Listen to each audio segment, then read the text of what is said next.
that's because like 62% of the land west of the Mississippi is owned by the federal government. Yeah. It's a huge number. It's tremendous. So I mean, I think what we've seen happen in the last 2 decades with electric cars is actually kind of informative. It wasn't all done well, but ultimately they supported the capitalists enough that they were able to refine the technology while people were willing to spend the money to buy it. They supported it enough that we now have an electric car market that is competitive with, a gas-powered car. Now, I mean, I can argue whether I think it's a great idea or not. That's a whole other discussion. Yeah. A whole very different conversation. But I think where we're at now, it's hard to argue it. It's hard to argue it's a bad idea right now because the market exists and it does seem to be far more efficient. So, what's there to complain about? But it's the same thing with trains. The trains are the sort of thing that are a major investment. The government will need to support new technology in order to make it happen. Same thing with oil, right? The only reason, go back 2 decades, right? The average barrel of oil was, $35. Mm-hmm. The provable reserves did not include the tar sands in up by where El is. Did not include the tar sands up in Canada, which are huge reserves. At $30, you couldn't extract it for $30 a barrel. So you'd lose money on everything you pulled out of the ground. What happened? We get into an oil scrap. Oil goes to $120 a barrel. The oil companies go, oh, well, we've got these tar sands. We can actually get the oil out for $70 a barrel.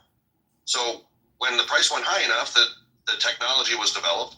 And within a few years of actually working those tar sands, they refined the technology to the point where they could get it out of the ground for $30 a barrel. That's the nature of how these economics work. But you also have to factor in population growth as well. The world is 33% more populated than it was 20 years ago. So. It's actually mostly irrelevant because the population growth is almost entirely in the shithole countries that don't actually benefit from the technologies we're talking. That's a good point. Touche.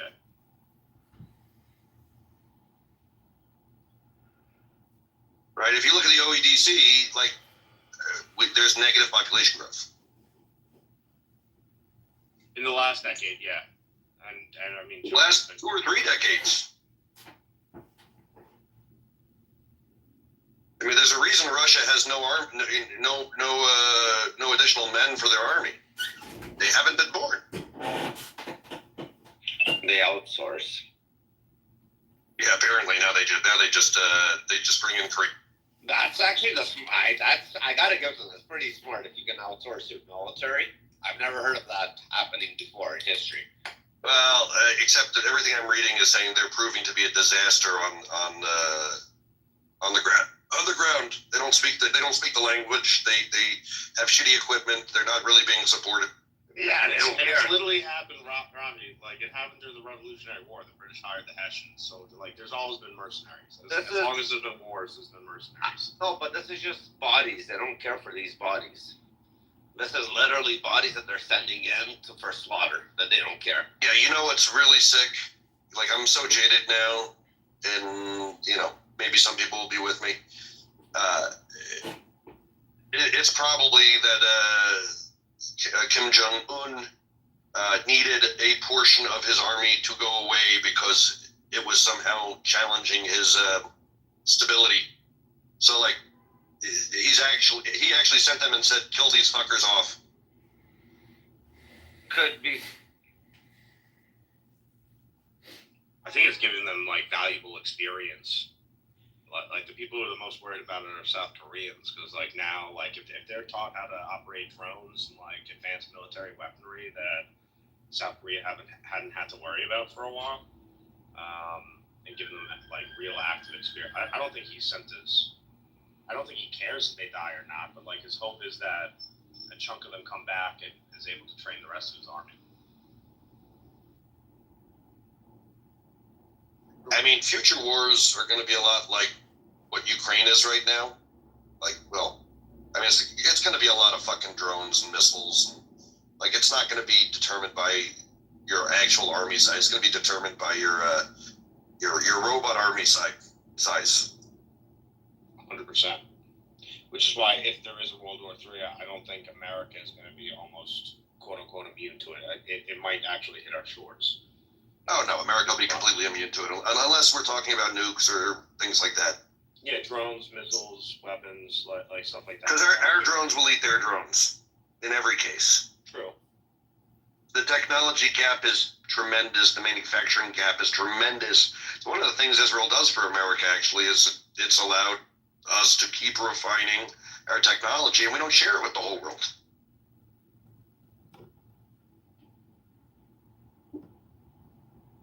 Do you think we have our own, like, probably not as good, but like hidden Iron Dome that the DoD just doesn't talk about, but they know it's there? I don't know. I don't know that the threat that we would face here is worthy of that. But I would imagine we do, because, like, we're giving Israel, like, we just gave Israel the low altitude, whatever, the LFAB or whatever that's called. Like, we have this technology. We're sharing it with Israel. Do we have it to not have it, like, to not use it? I don't think that makes a lot of sense.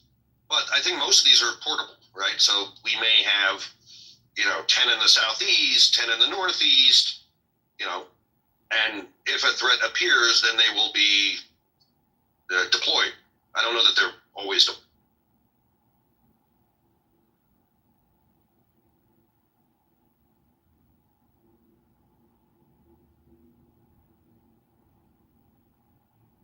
A 15-minute nap, and now my brain works.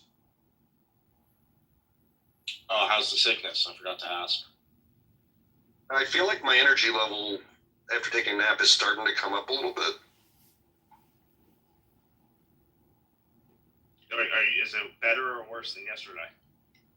Which way are you trending? I think now I feel a little better. That's good. Glad to hear.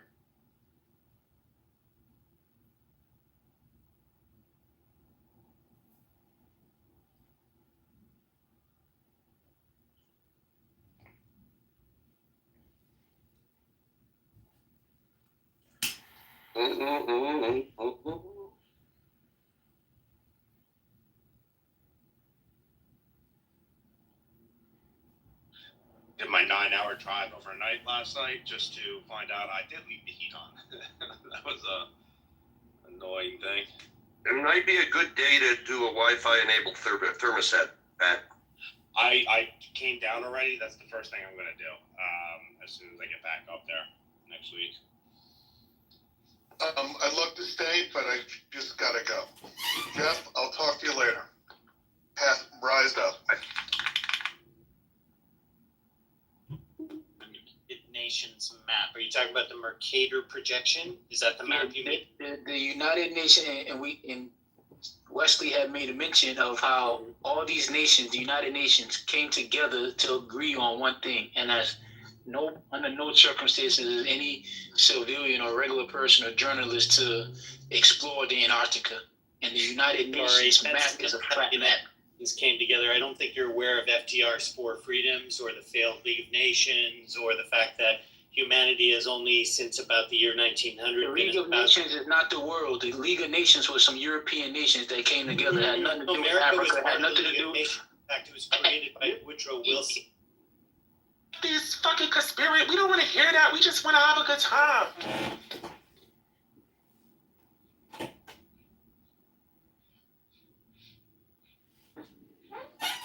Come on, you always ruining the night with all this fucking house shit. We don't want to hear this. Yeah, it's killing us. We get it. Blah, blah, blah, blah, blah. We get it already. Hello?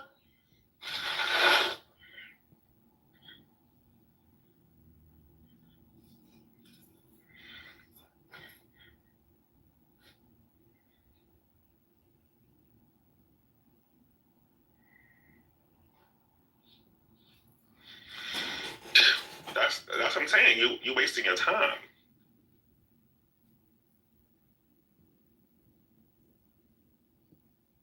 who just shamed this man for no reason.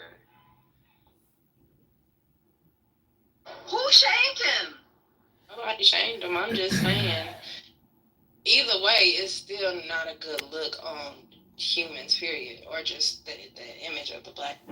A very strict level of control of who's in your space and who's not. Right? And like I stick to my beliefs that like what you're looking for is readily available. It's called gay men. It's like you just go to a fucking gay bar and you will get a certain level of openness and understanding and empathy. And then if you step out of line and you say something, someone would just be like, honey, this is why you're wrong.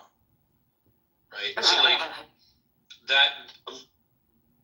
In the queue, please. Thank you. Put a real nigga. Hey. Next in the queue. Hey, Donald Trump Jr. Put a real nigga in the queue. Thank you. Next in the queue is next in the queue. Can you tell that deportee to chill out? Next in the queue is weed. Weed, if you're there. When is your deportation date? Next in the queue. This nigga getting deported. I know the nigga already told you bye. Come on, please, guys. I know he already told you bye. We got a good one going. Come on. Go. Next in the queue is weed. Weed, if you're there, whenever you're ready. Yeah, I've never been a fan of not talking about people because people throw low shots at any family member except for the spouse or the kids, right? What if I love my mom just as much as I love my children? You know what I'm saying? It's just or my father or my brother. So I don't know. I'm kind of with Melissa, but I understand the nuance of having certain rules in here. I do. With that being said, people be bitching about anything. People want you to capitulate to their feelings, and that's it. And then they want to rule the room with their emotions. And I don't think that's fair for the people who curate the room. I honestly don't. So if the rules are the rules and you don't like the rules, get the fuck out. I mean, it's just that simple. That's all I got to say. All right, I'm ready to go. All right, so here's the thing. I took notes on this. It definitely ain't Telgo. Yeah, it's my turn. Yo, Nate, where am I? Oh, damn, that's right. I'm happy. It's a long list too. All right, Mike. My bad, Mike. You got it. It's all good, brother. I understand how it is. Okay, so look, I took notes on this, right? School, I don't come in here. That's what I'm saying. Because you're a bitch. No one cares about your fucking feelings. The point is this. No one's asking to change the rule. We're acting to fucking provide, right, the interpretation of the rule. Now, Hugh said we're not here to do that, but ironically, he was interpreting the rule as an absolute. For example, we could say killing is wrong, right? Murder is what? Unjustified killing. But you could kill in self-defense. So in certain cases, right, it's justified and it's not. And that's what we're doing here right now. We're not trying to say that's not the case. Now, I'm sorry because I actually like Pulp that her husband is the example of this, but she said, quote, I brought my husband in the room because he has an opinion on politics. Right there, checkmate. No, because I thought you guys were nice people, Mike. Okay, I apologize that we're not. There's a cue ball. There's a cue ball. You'll never be here again. You'll never be here again, you fucking faggot. Okay, hold up. So I think right there, that statement confirms what I said. I brought him in your two. He's never disrespected any of these fucking weirdos. There's a cue ball. Okay, so I didn't say that he did. My point, and this was the only point, was this. Once you contribute, people can respond the way they want. All you did is ask questions. That's called contributing. I'm sorry you don't understand that. That's the point. And so when school was trying to ask a question in regards to what did he say, he didn't hear him say anything. He doesn't have to because she just said everything right there. I brought him in here because he has an opinion on politics, which means that he's contributing to the topic of the room. It's a checkmate. Right then and there, you become at least a inconsistent member to the community. That's it. It's a done deal. So we could talk about like what Don. I'm here to have a blank conversation. No one gives a fuck. No one's changing the rule. What we're trying to do is add nuance to say, hey, look, what do we mean when we say this? What do we mean when we say, hey, look, what defines you as a community to the member? Now, I remember Pulp saying, I brought Hugh in the room. So she brought him in the room, and that fool has a fucking green bean. Then she brings her man in the room because he has an opinion on politics. What's the difference? The level of consistency? Sorry, not sorry. If you contribute, you're part of it. Whether you're inconsistent or not. That's it. Checkmate. No. Oh, that was a good one. No. I like what he said. Look out, you Spurs. I'm fucking next. Shut the fuck up. Chillism is a great space, but not a safe space. Again, I repeat to all motherfuckers that's in here. Chillism is a great space, not a safe space. You know, it's kind of funny, right? Because not too long ago, I was bringing up, like, the inconsistency of certain rules and shit like that, right? And the response was, the rules ain't gotta necessarily be there to be implemented and strict on. The rules is here to shut you motherfuckers the fuck up. And at first I didn't get it, right? When that was said, but I'm seeing all these feelings and conversations and obstructions and all kinds of shit being thrown around. And I'm like, damn. Like, there's supposed to be a free speech space, but there's rules and shit like that, right? So it's like, on one hand, you motherfuckers want the strong arm. And on the other hand, you want the weak arm. That body and that type of person to look like a weird motherfucker, right? If this was the actualize the fucking physicality of it, right? This is what I'm saying. If you don't like it, get the fuck out. Get the fuck out of here. Because a lot of you motherfuckers, right? This is what y'all do, right? Y'all, and you know, shout out to Pope. Me and her done went at it. You know, I ain't got no problem with you, though, and you know that, right? But if you don't want your spouse being talked about, how about this? When you engage in battle and shit like that, don't put your marriage up on a motherfucker and shit like that. How about you just directly address the motherfucker, cuss him out, call him ain't shit and all that kind of shit, right? Then you don't have to worry about nobody coming for your spouse and shit like that. You can't. That's why I'm married and you're not.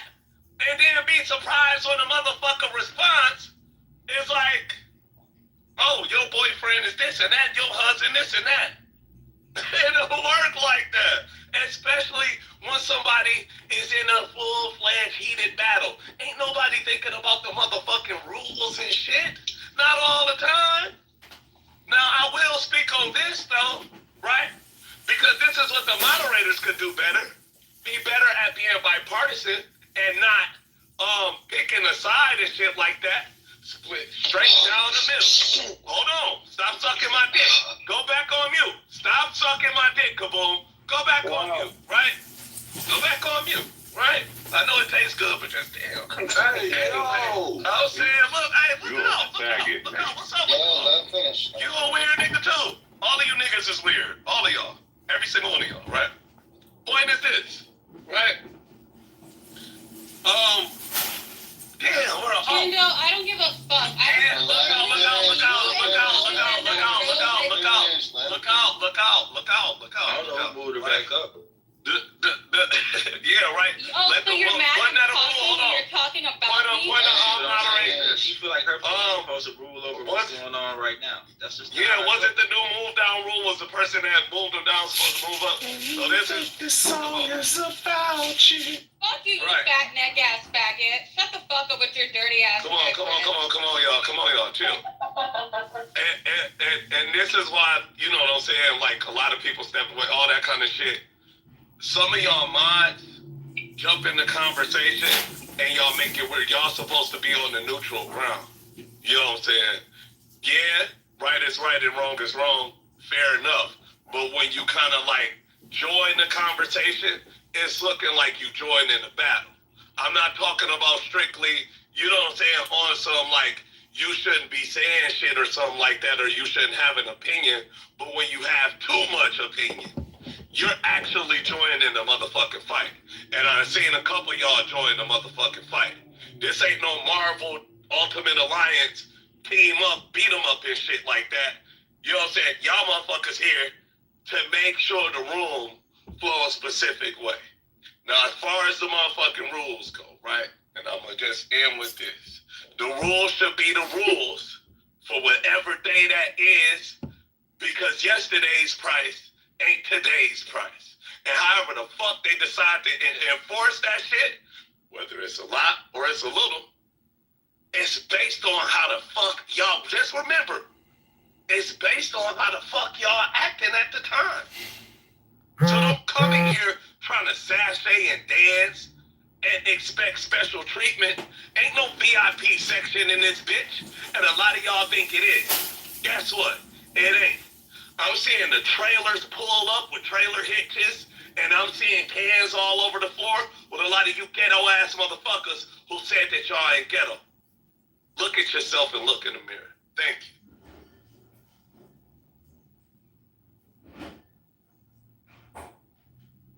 Who's next? Let's Is it go me? back to the queue. Yeah, Shame Yeah, Shamos party. Can I complain about the queue? Because I got pushed back in the queue by like 3 people. Are you back in the queue? I don't know what happened. Honestly, I was track of the queue. Well, did they put you back in? I'm not behind Bima anymore. There's like 3 people ahead of me. Nah, you should have been. But hold on, let me look at this. You should have been. We'll check it on inside the chat. Okay, miss. You should be behind Beamer. Yeah, she's right. She should be behind Beamer. Yeah, it's supposed to be Kendall, Shay, School, Holly, Beamer, Miss Clark, Don, then Concrete. Shameless, go ahead.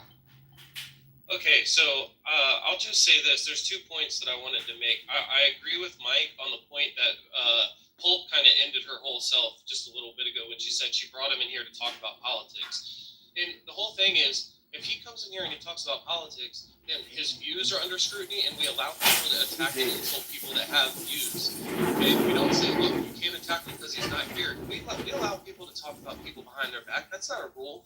And another thing someone said is, if you talk about, lady in front of lion or lion in front of lady, then you're moved down. That's not the rule. The rule is even Nathan has agreed that you're allowed to talk about lion or lady because they're members of the community. So that's already been established. So you guys that are interpreting that way, Nathan has already agreed that in the cases of being a member of the community and participating, then you're fair game. The question is whether or not this guy's fair game. And I think that if he's coming here and he's talking about politics, then the dude is 100% fair game. And somebody said earlier, they asked me a question on mic. They said, did he come in here and address you? He doesn't have to address me. You're allowed to talk about people that you've never even spoke to. If you hear somebody's view and they're told to you by another member of the community, you can talk about that person and say his view is wrong, he's an idiot, blah, blah, blah. We don't have views. We don't say, oh, you've never talked with Kendo, so you can't talk about Kendo. No, that's not how it works. If you haven't talked about Kendo, you're allowed to talk about Kendo if it's something that he said or something that you heard him say. You're allowed to insult Kendo if you've never talked about him. So that's not a rule. So stop making up rules. The whole point is this: she nuked herself. This guy has come in here and talked about politics, which means if somebody says he was hating on Trump, then Paul College's boyfriend was wrong about the shit he said about Trump, and he's a punk ass motherfucker. You know what I mean? And that's totally within the rules. And so what I would urge people is, this has dragged on for a long time.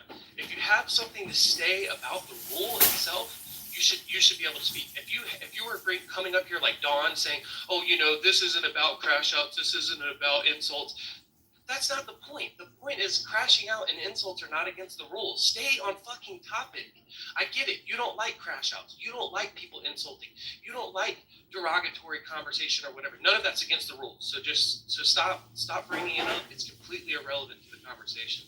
And so the last thing I'll say is, the dude is fair game. He's come in here and talked about politics. His views are able to be scrutinized, and his person is able to be scrutinized. Let's nuke this motherfucker. All right, peace out. Okay, I think you drank too much of your bath water, or you and Mike are drinking too much bath water. I'm not sure if you guys are slow today, oh, just straight up retarded, period, right? First of all, no one is saying you can't criticize his views. No one is talking about his fucking views. Do you guys not understand fucking English? The rule says don't talk about someone, not don't talk about someone's views. Did you talk about his fucking views? Jesus Christ. It's like y'all lost fucking common sense. And you're just straight up retarded. Man. So this conversation has just gone on for almost 2 hours now. So let's just vote on it. Do we want to vote on the interpretation of the way Shay's retarded ass is taking a rule? Or do we want to vote on it based on how everyone else is taking a rule? Let's just vote on this shit and be done with it and stop bitching and crying about it. Because everyone is just repeating the same fucking talking points. Oh, Mike comes on Mike says, he's all game because he spoke. No, he's not. I have never talked shit to, I was tempted to just straight up say something like, Lady Lion is a whore or some bullshit like that, and see what will happen. Why the hell will I just randomly say that? Why will I just randomly talk about someone just because they've said an opinion on this stage? You guys are retarded on this app. Can we vote on this and be done with it? Because it's just been repetitive nonsense for the past 2 hours. Just vote on it, Nathan. Let's vote on this. It's done. Please, we've heard every single talking point. Let's just decide what the rule is going forward. Is it going to be we can't talk about people's spouses and kids? Or we can?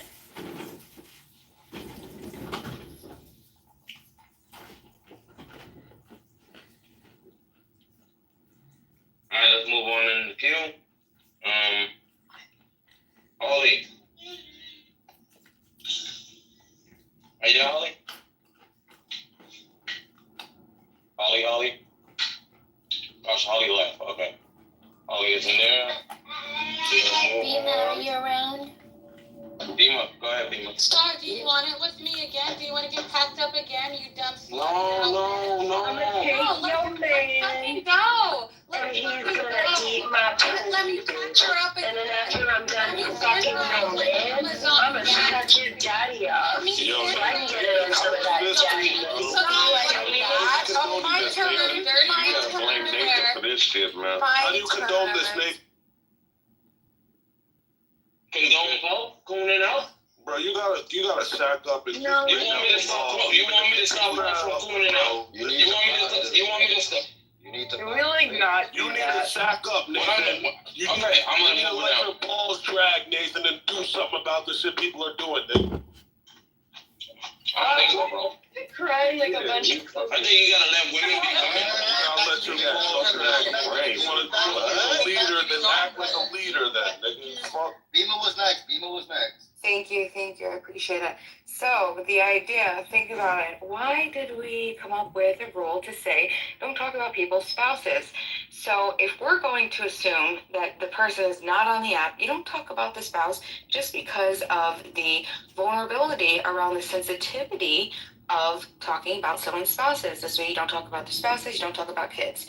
The ultimate idea is to not allow conversations to degrade into something so With the gun and probably the rope and the way they do it. Okay, so I've been listening. Pronouns. Impact people. But here's where I come to the dumb conclusion. What were her pronouns? She, her. Huh? She, her. She, her. So what's wrong with saying she, her? Is she not a she? No, she changed. She removed them. It's the fact that you have to identify by pronouns. They're making the human experience too complicated, way more complicated. Listen, however, you're right, we have, but to have it in your title is too complicated. Like, we are literally making life harder for regular people. What are you talking about? Even teams right now, they have add your pronouns to it. For teams. Right. This is what the world is coming to. Like, what are we talking about? It's come to that in the past, what, 2, 3, 4 years? Like, this is some new shit. Right, change is hard, and people are not. Everybody, it's way more people that. There are way more people. Because, like, do you want to lose elections over this? Like, is this worth it? There are way more people. There are way more people that are not. They are not ready for the change. Like, just you can't just make people do what they don't want to do. And we every time there's been a major shift or change, there's been this type of resistance. White people to this day complain on not being able to use the word nigga. They use it all the time. That's a comparison we're making? That's a weird comparison. This is what I'm saying. I don't like that. No, we can't do the same thing. Is it not language and terminology? And this is what. This is why we're probably gonna keep losing because y'all just make life too hard.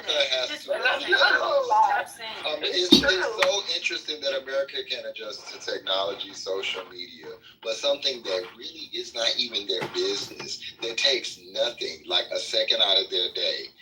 I don't give a fuck if you look like Warren Sapp. If you say your name is Cindy, I'm gonna call you fucking Cindy. I don't give a fuck. I don't understand why people of America, like y'all make it like it's a big deal on this end, but why is it such a big deal on y'all end? It takes nothing, literally nothing. I don't give a damn.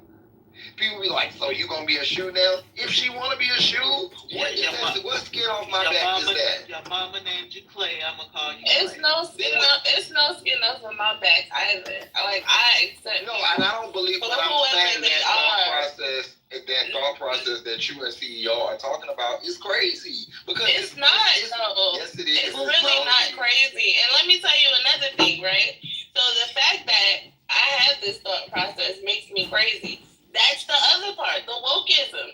Like, I can't even express to everybody how I feel about what a woman is.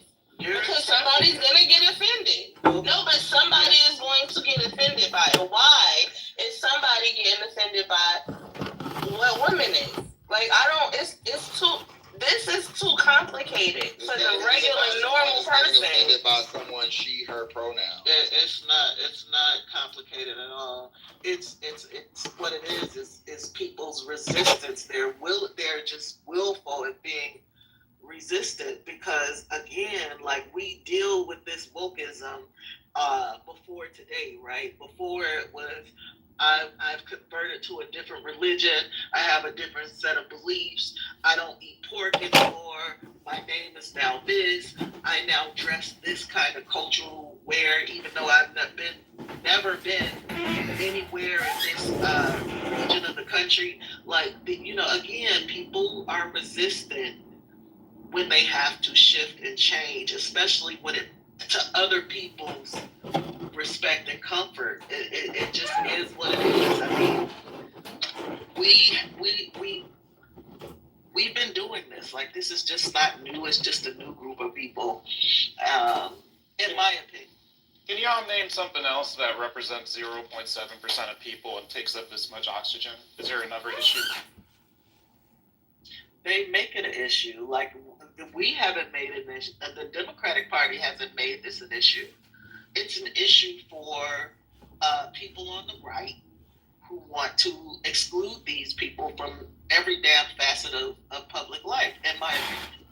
But I've been of you to look at it from the opposite end because, right, 0.7%. Do you know, like, so first off, trans people didn't just pop up. They've been here. So imagine, and this is why I have to compare it to blackness because I'm all black. I'm not mixed or nothing like that. And I'm gay, so I can compare because I know that they're very similar. So imagine how trans people, before your time, before my time, and before any of these things have come to light, imagine how they've had to live their life. So I, as a human being, do not think that it's fair to have knowledge of that and then advocate or stand by while it continues, even if I didn't agree with it. I just think as a human right, the people should be acknowledged. But we're not talking about legal rights. No one is saying. Yes, we're literally. What do you mean? We're not talking about not acknowledging them either. Like I never said don't acknowledge them. Jess, this is not a nobody, conversation about discriminating against you. That is not what the conversation. But if you're not it is acknowledging about them the as a part special of the populace, accommodations. It's about the special accommodations.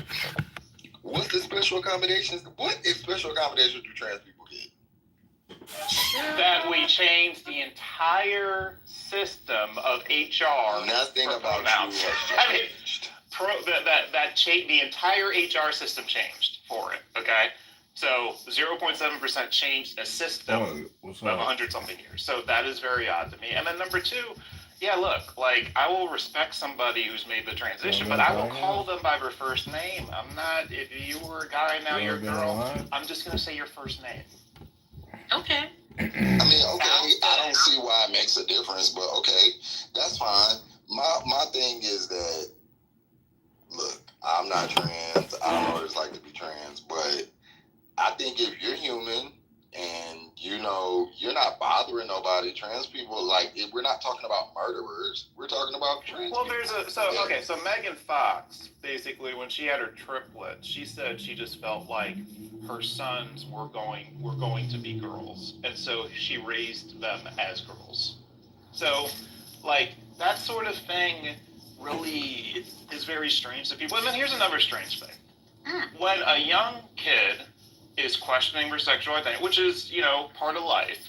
If it's a boy, why not, reinforce testosterone and see if that works out the issue, as opposed to doing something more evasive and transitioning them to another gender, which is a much more challenging thing. So now we want to tell parents getting very interesting. No, I'm not. I'm not. I'm saying what I'm asking, so I'm asking a question, all right? I'm asking a question. Why isn't that the first go-to medically? That's all I'm asking. Because it's I already been I don't think that trans kids medically and psychologically are having not a medical. issue. I don't think it's legal. Correct me if I'm wrong. For trans kids, or to have medical. I don't understand testosterone. You gotta CEO. Wait a minute. No. Isn't it up to the medical professionals, the psychiatrists and psychologists to answer those questions? I need to clarify. Okay, so you used the example Megan Fox. She had triplets. They happened to be boys. She feels as though she was carrying girls and she wants to turn them into girls, so she's going to raise them as girls. Is that what you said? Correct. Okay. So is that not a parent choosing how they wish to raise their children? So it is. Okay. And it's her right to do that, and it's other people's right to find that offensive. So both things are true. It's literally not your business. How do you think it? This is what to do with us. Repeating. Like, oh wow. I find it weird. I can say if you're right, I find it weird, but offensive, like how is it offending you? And that's a Megan Fox thing. That has nothing to do with transgender people. Like that has nothing to do with this particular issue. That's a personal person's choice.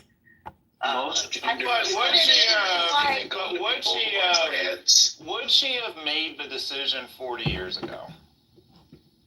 Would she have been allowed to? Okay. No. Even if she had allowed to, would she have? No. So there is something. So people are concerned about the societal twists they see with this as well. The societal tolerance.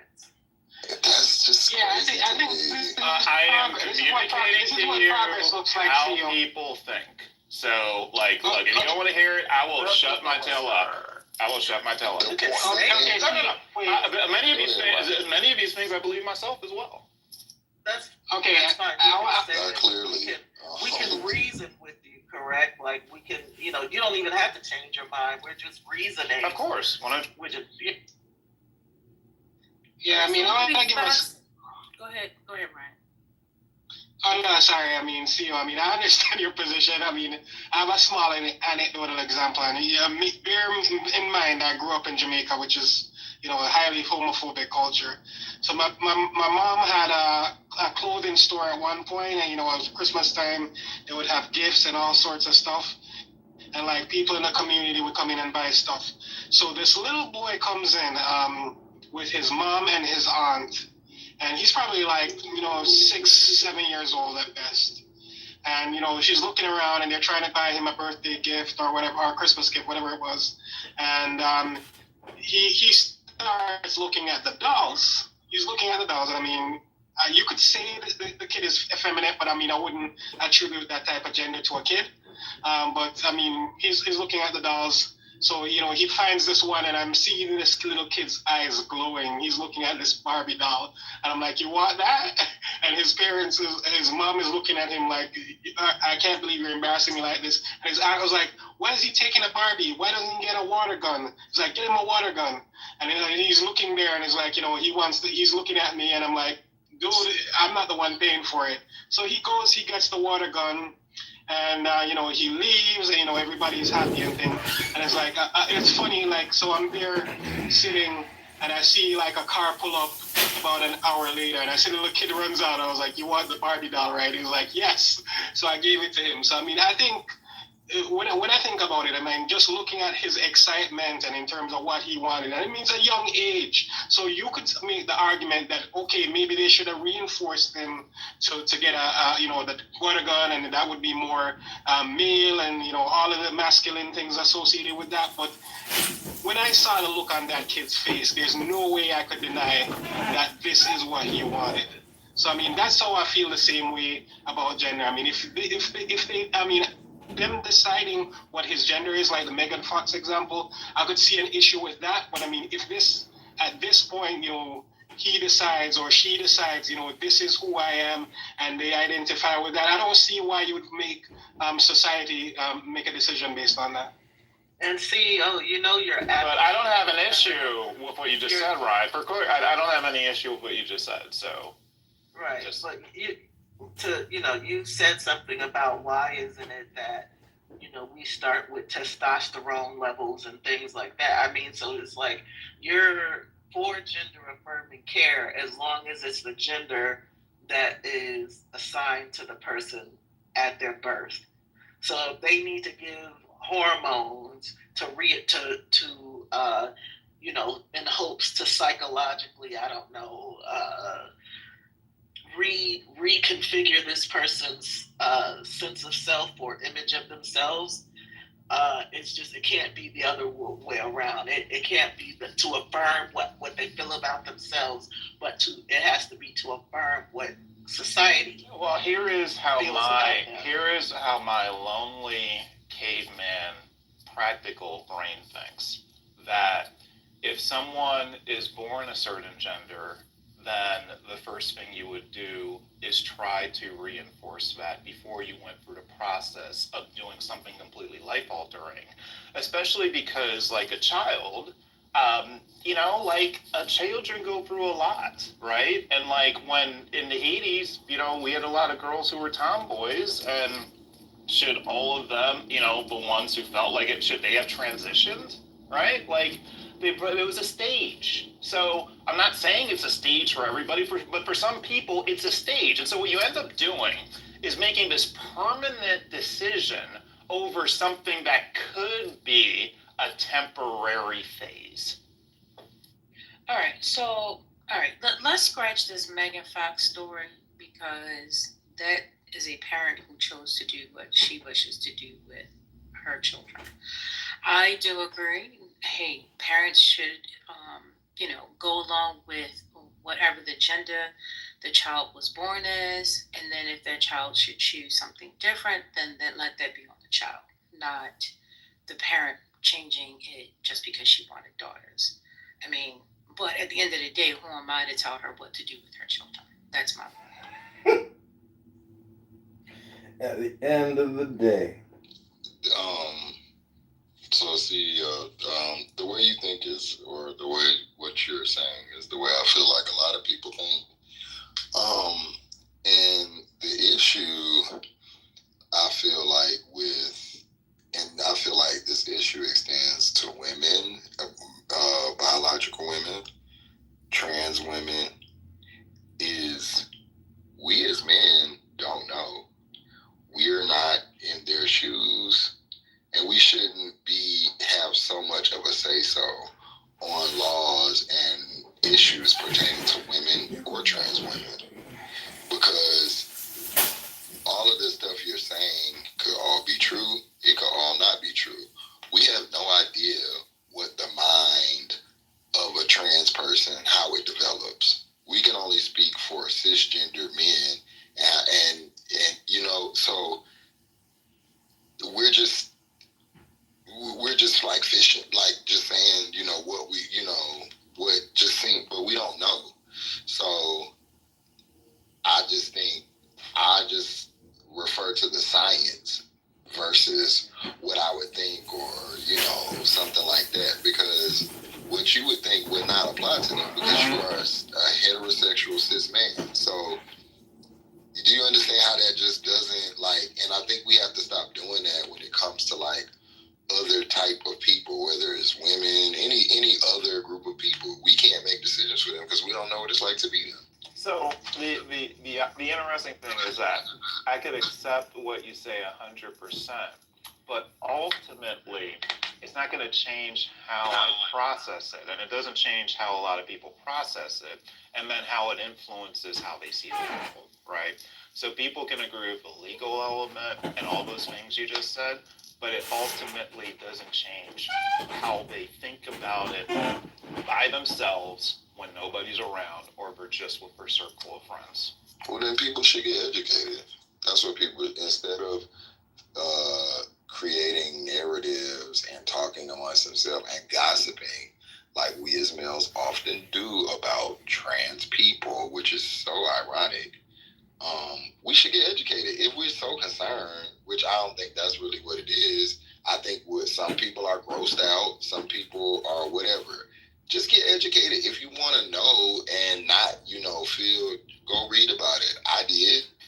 I learned that puberty blockers was around way before trans people. Puberty blockers was being used for many other things, especially with girls, way before trans people came around. The word cisgender has been around since the early 1900s. None of these things are new, and none of these things are, you know, strictly for trans people. So I think that just like people had, and rightfully so, had to get educated on black people not being dumb, or whatever the stereotypes of us being, you know, little monkeys, or whatever the fuck they were saying about us at the time. The world America had to come to grips. Nigga, we here, like, and we're not going nowhere. So, you know, you have to, like, cope. So I feel like the same with trans people. And the thing with trans people is only like 10 of them motherfuckers. So it's not like you gotta go and you know, you can definitely take it slow. So I don't get the whole phobia of the trans thing. I'm not directing this to you, but just with America in general. I am gay, and the last time I saw a trans person was, I don't know, I can't even remember. So I don't understand why this is such a big issue for America. And further, I don't understand why it was an issue in this election, which she never mentioned it. And I think for a reason, she never mentioned it.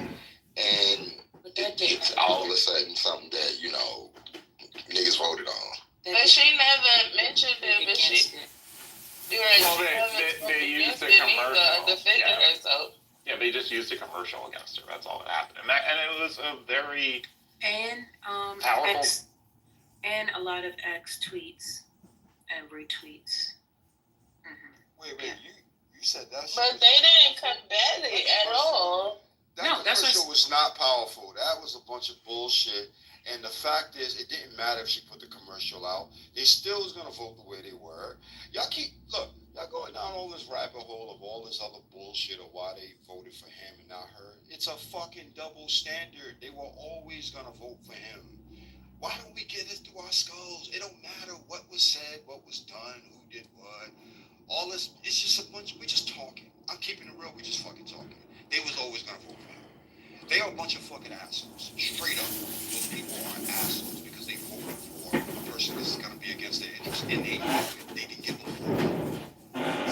Why are we going through this? This is crazy. Which one of their interests did they vote against? All of it. Okay. So, Can y'all play my link in the chat, please? Thank you. So, if you are a white working class person who voted for the Conservative Party, that's voting against their interests. Yeah, because of the fact that they're gonna have women who are gonna die because they're gonna die during childbirth. It's not in their interests. Yeah, Why do you assume no, that's I their know interest? it's not in their interest. That's my point. But the voting against their interest is not having their wives okay when they're pregnant, and if they can't have the child and they can't go through with the pregnancy, or if they don't want to go through the pregnancy and they want to have an abortion, they can't. That's voting against your interest because you know that this will negatively affect you. It's been said 100 times, but they ignored it. Well, that's what they're into. There's a guy who comes in here named Matt. There's a guy that comes in here named Matt that says his child, his daughter, one of his daughters is raped by a cousin at age 12. He and his wife will force her to have the child. I don't know why y'all assume this is not their interest. These are their interests. They don't care if the woman dies. She's a whore to many of them. That's their interests. That means they don't care one way or the other. So what? No, they do care. That's their interest. Their interest is women should raise children and do that. Matt literally says that they will have the baby. That's their interest. Again, they don't care one way or the other. It's obviously not for them. They didn't think. They didn't think about this shit too hard. Trust me. No, they do care. Oh, really? Yes. Yeah. Hey. That to me. Hey, Royal, you can't say that the people are transphobic and say they don't care about the trans. Exactly. Yeah, they do care. They just don't care like you care. Listen, I speak to some people who voted post-election, some of my friends, acquaintances who voted for Trump. And mostly every last one of them mentioned the trans issue. When I keep asking them, I said, do you know it's very minuscule, less than 1%? It's a go-to. It is. All of It's them a did. go-to for them. You are so right. See, and mind you, a lot of them are military, whatnot. But when I tell them it's insignificant, it's 0.6% of the population. How many trans people are even in your state? Have you ever met a trans person in real life? And you know what they said? Well, I don't want my kids going to school and being converted to trans because that's what the liberal agenda is doing. They're converting kids to trans. Well, I'm not talking about the trans part specifically. What I'm saying is the facts are right there for them. They've been told it 100 times that trans people make up like probably less than 1% of the population. They don't get. That's what they don't care about. It takes 40% of her mind share, though. Royal takes up 40% of her mind share. Royal, they literally think they're turning kids trans. That's my point. My point is they don't give a fuck about real information. They don't care. Well, we know that. That's the electorate. That's what I'm That's saying. the electorate. And you can't just change the electorate. So guess what? I don't give a fuck anymore. That's why I'm gonna sit here with this glass in my hand and drink this bourbon every fucking day and be cool. They don't give a fuck. So I don't give a fuck.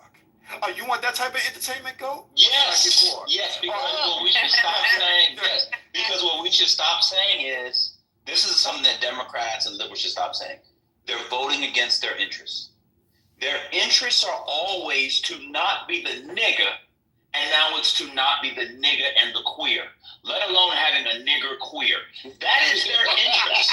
So I don't know why everybody they're voting against interests. This is a phrase, if I ever use I take it back. They would rather be poor and white than rich and black. That is their interest. Yep. That's what LBJ said. That's an actual quote from LBJ. The quote's probably fake. That is their interest. Like, they actually care. And I'm going to tell you how they care. For all of a sudden, Nancy Mace just introduced a bill in the House assigning bathrooms to biological House members. What did they just get in the House? Their first trans member. All over the internet. They care. That's how they win elections. They don't like the trans girls in sports. They never talk about the trans boys. Ever notice that? They care. because they're bigots and homophobes. The Democrats should recognize that and do it. I'm just going to elect McBride. I don't think right. Said, you know what? I didn't come here to use the bathroom. I came here to work with it and just keep it moving. But yeah, well, they do care. They care big time. Yeah, they care big time. So do you think black people and Hispanic people who voted for Exactly. interest? Oh, you mean again? No, they vote. I think everyone who votes for a set of their interests. Everybody that votes for their interests. An interest for a lot of Hispanic males was to keep a black bitch out of power. That was their interest. Y'all living in illusion land. What? They would rather be poor under a white man than rich under a negress, let alone an Indian negress who cooks greens in the bathtub. At some point, you liberals are going to wake up and see the world. You live in a bubble. I'm in a real bubble. said that. I literally just said that. I just said that they are using a double standard. They don't. Oh my God. They're a hypocrite. Yes. This is a breaking point. Of course, it's a double standard. What you should do is to come to terms with a significant amount of the electorate votes and has a double-minded, conflicting interest. It happens all the time. It's just part. So stop saying it's a contradiction. Okay, so what? It's a contradiction. So what? That's the point you got to move to. It's not a contradiction. It's a What's the contradiction?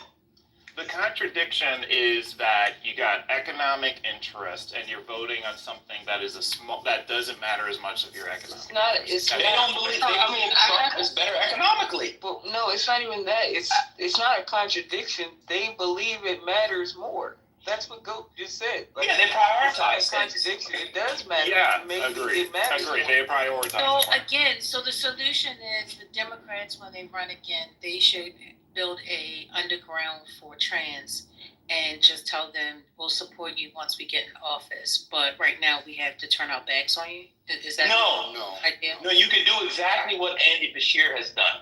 There's Democrats in the country who are successful, but because Andy Bashir vetoed every single one of those anti-trans bills in Kentucky. He has an approval of 67%. He explained it. He explained it without talking down to people or like me, condescending. Maybe if someone like Ryan interrupted, who has a teacher who's a white, he would let that person, I don't know, maybe he predicted the election right so they believed him. But you can do the thing that's in your values and then run on it. That's what it is. But he also can talk to people. So yeah, you don't have to have an underground and do everything. He vetoed all those bills. He's the most popular politician in the state by about 40 points. No, not 40 points, by about 20 points. So yeah, it's possible. You have to be good at that. Ryan hunted you for 5 hours. Let's really talk about it. What'd you say? What's that? I said, why has Ryan hunted you for 5 hours? Because he's a post-liberal Nietzschean. Oh, please. I don't get anything. Wait, you talking about me or are you talking about White Ryan? No, White Ryan, the one whose wife's a teacher, so therefore he knows everything about education. Yeah, not you. You're not a post-liberal. You're just a deadbeat because you're Jamaican, so you don't take care of your kids. I don't have any kids that I know of. Exactly. You just proved my point. You got 3, and you don't take care of them because you don't know them. Exactly. Sorry, I'm mad. It wasn't me. What I hear is, we have to, whatever it matters most to them, Democrats have to lean into it and start from that place versus telling them what they should care about and leaning into that. Like, from what Royal was saying, Royal is talking about what they should care about, which you feel are what are in their best interest. But in reality, we need to speak to what they are saying they care about. I mean, look. And lean into that. I mean, look. Here's the thing. We are in for a 4-year ride. I want my governor to be a fucking asshole. What does that mean? I mean, when Trump decides that he's going to stop sending money to New York State education, right? Because we're teaching black studies, we're teaching slavery. I want Governor Hochul to say, oh, really? Then fuck it. I'm withholding all of the tax dollars from New York to the federal government. until you change your ways. And if you don't, then fuck you. You're never getting New York State. Take me to court. Do whatever you need to do. We ain't doing shit. Let's see what the country does when you lose New York State tax. He gonna send in the troops. They gonna bleed California and fucking the cities and Texas. No, it's literally impossible because the IRS gets their money first. If you get a paycheck, they don't send your federal tax dollars to New York and the New York direct deposits into the IRS. The IRS gets their money first. So Kathy Hochul is talking about black kids not knowing how to use computers. So she certainly doesn't know how to withhold federal dollars. The feds get their dollars.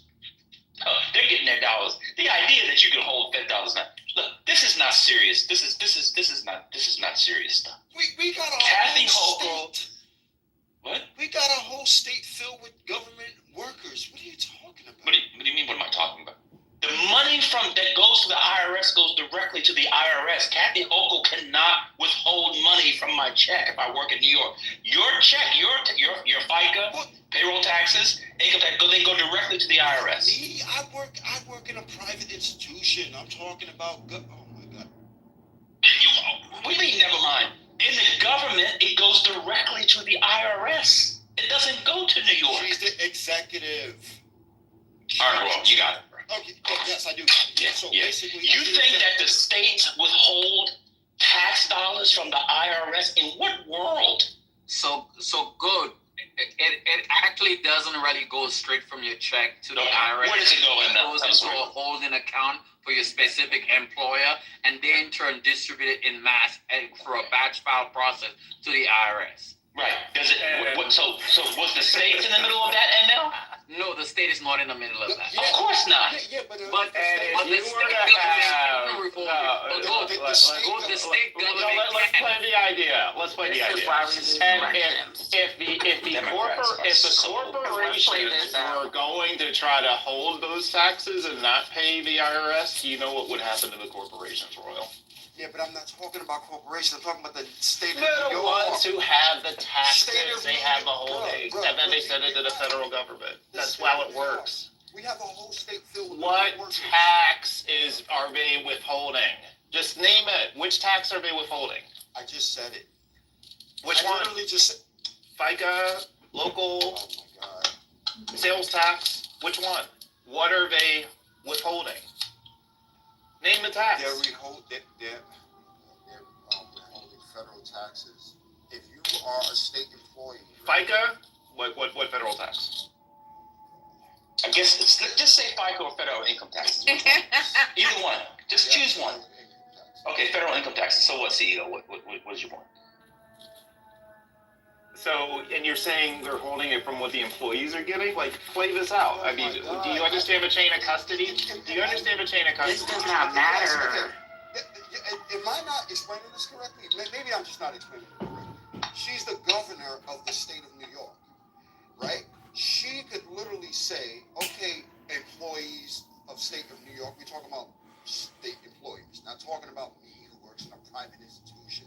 That's impossible, okay? Yeah, we're gonna work this money differently. Just that. Oh, okay. All right. So here's the argument you're making. Okay, I got it. Okay, so this argument you're making. So you want her to break the law? Yeah, the state. I got it. Well, at least it's coherent. So the state government is going to withhold for their employees. Are going to withhold the taxes and not send it to the federal government. That is what you're advocating for. Is that correct? Okay, got it. Now. Be an asshole, just like Trump. All right, great. Go to jail. Now, what do you think will happen? Okay. And it wouldn't just be the governor. Yeah, the tax commissioner would be the first person to go to jail. And it would be the people in the departments. Yes, they would all go to jail. Fuck it. And then this is the funny part. Government workers' contribution to federal tax dollars in the state of New York, I can guarantee, is no more than 15% of the money that goes. That money is massively from private industry. So she withholds 15% because Trump decides not to send money because she's not teaching slavery.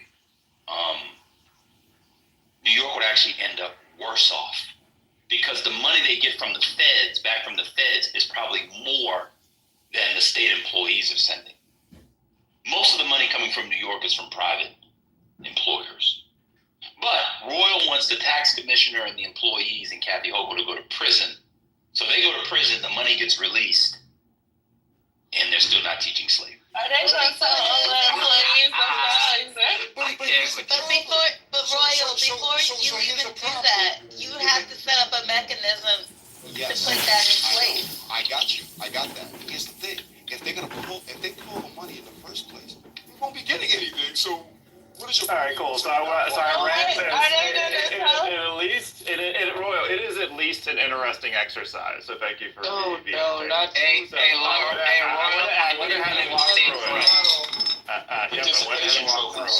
So are you going to tell all the employees to file exempt? No, Royal is for state rights. So Royal, it's all states' rights. So Royal, first the federal government would sue the state of New York. And then there would be criminal charges filed. And then they would intercept the funds and seize them. They're telling me everything that I know. I'm still saying big fuck it.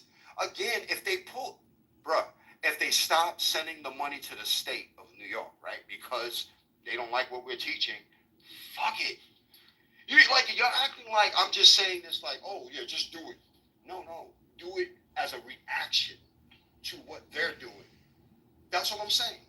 I don't see how that will work. Like, would they tell all of this? I'm just, hold on. No, because I'm thinking. Wait, hold on. What you mean Brooklyn is the voice of reason? Royal loves Brooklyn. She's so cute. Go ahead. I'm just saying Royal. And she from New York. But I'm thinking, like, are you going to tell all the employees to file exempt? Like, how the fuck do you get the money from the... Hell. No, he's talking about the portion that the employee takes. She's talking about that side. Okay. He's really not talking about nothing at all. Can y'all play my video, please? Can somebody play my video? Because that explains what I was saying. No, they play videos on fan base. So honestly, do you guys think President-elect Donald Trump is saying something? What? When he's talking about Hold on. I mean, hold on. Royal is a part of. Hold on. He's not saying it. Royal, I want to answer your question. I want to answer your question. You are being blue MAGA right now. You're doing blue anon. Sure. Blue anon. Because right. You're not saying anything that makes sense, and because you don't make sense, you asked me if Donald Trump makes sense. What the fuck do you not making sense have to do with Donald Trump? You don't make sense with it. You can't just be. You can't be nonsensical, and just because you're not on Donald Trump's side, it doesn't make you less nonsensical. You're still being. And you're right. I know. And you're right. Guess what, Dr. Library? You still gonna be nonsensical. You goddamn right. You know why? Because you're blue MAGA. Yeah, I'm blue MAGA. Yeah, because when the country votes for that guy, I don't give a fuck anymore. You don't give a fuck about sense. I don't give a fuck. Why should I? Nobody else does. All right, Royal, what else you got? Give us your next theory. No, please. Please, give us your next one, Royal. I almost want to ask. Please play my video. It's gonna point out all of this whole conversation. Please, I'll post it again.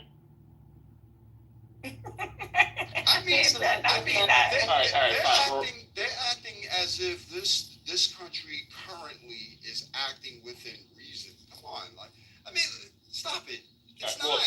Royal, will you commit to giving us one of your new ideas at 5 p.m. every day? I put the solution in the chat, guys. Like, y'all are just being difficult. Royal clearly said the solution. What are you sipping on? Because that is the pathway to understanding. We just need to sip on the same thing, and then we'll get it. That's the spirit. Oh, look at that spirit. I told you. Look at this. All this. So we got to become alcoholics. Yeah. In order to get through the next place. I can't. What is a woman? An adult human female. No. You're not That's what elected. let me tell you something. Let me tell you something. I'm not going for it. Y'all not about to let me Well, good. You just lost. This is all I don't care. I would not lose the Democratic nomination if I said what a woman is, because I'm telling the truth. According to my favorite aunt, Shaka Khan, well, y'all can sing. Y'all act like it was. Because I'm not. Please, thank but you. I'm not shucking and jiving because I have to entertain for. Oh, you just shucked and jived. So I'm not going to shuck and jive. Okay, and finally, someone must tell the usual suspects on the far left that the saying is, when you're in a hole, stop digging, not keep digging. Talking about doubling down on what got you fucked in the first place. Even the one concession I've heard a few people on the losing side offer, that liberals should stop saying the Trump voters are stupid, comes with a kind of unspoken parentheses. We know they are stupid, just don't say it.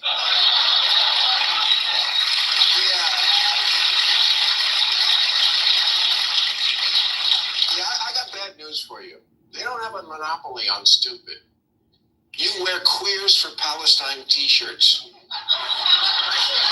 and masks 2 years after the pandemic ended. And you can't define woman, I mean person who menstruates. You're the teachers' union education party, and you've turned schools and colleges into a joke. You just lost a crazy contest to an actual crazy person.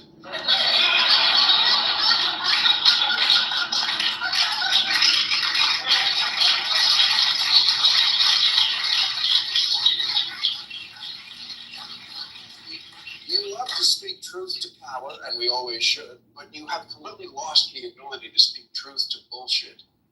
The Democratic polling firm Blueprint told Democrats months ago that black voters, aka their supposedly liberal base, were more likely to find the president too liberal than too conservative.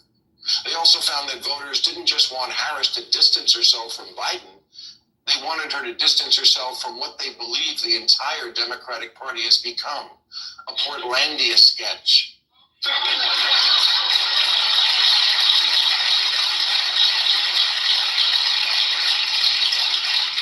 A bunch of privileged mean girls complaining about privilege and trying to make fetch happen. What a shocker that the people who see everything through the lens of race and sex see their election loss as a result of racism and sexism. Yes, if only we weren't so irredeemably unenlightened, we would have elected a black president by now. Oh, what, we did? Oh, right, and then re-elected him. Maybe you missed it because it wasn't on TikTok.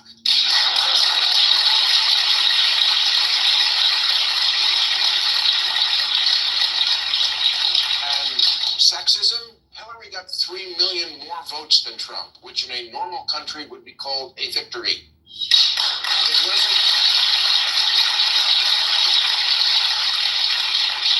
It wasn't 21st century sexism that prevented a woman from being president. It was the Electoral College.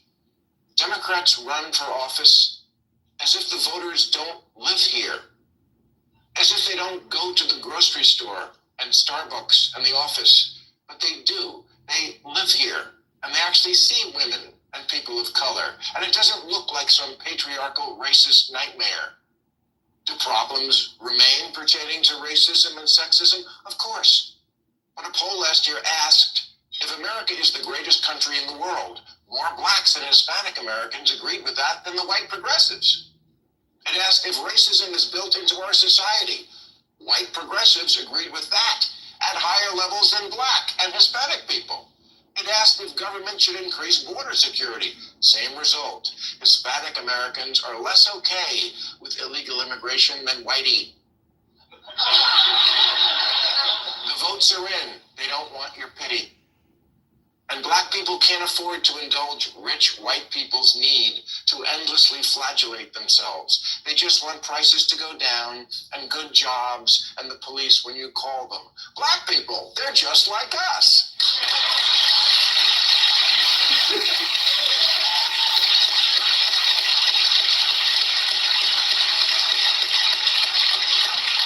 Kamala spent 100 days telling voters, I know it feels like crime. line and that legal immigration are bad, but fuck your feelings. Look at this chart.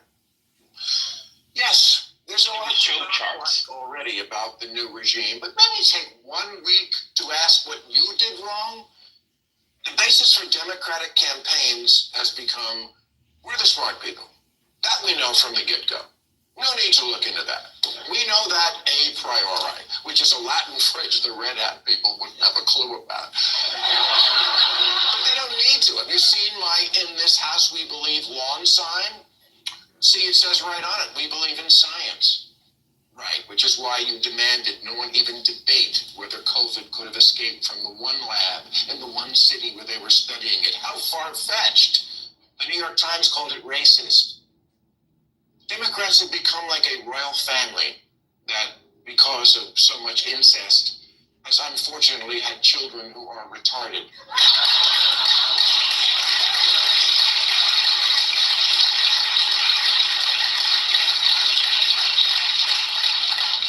And the same thing can happen to ideas if they are also conceived in an atmosphere of intellectual incest. Maybe take the clothespins off your noses and actually converse with the other half of the country.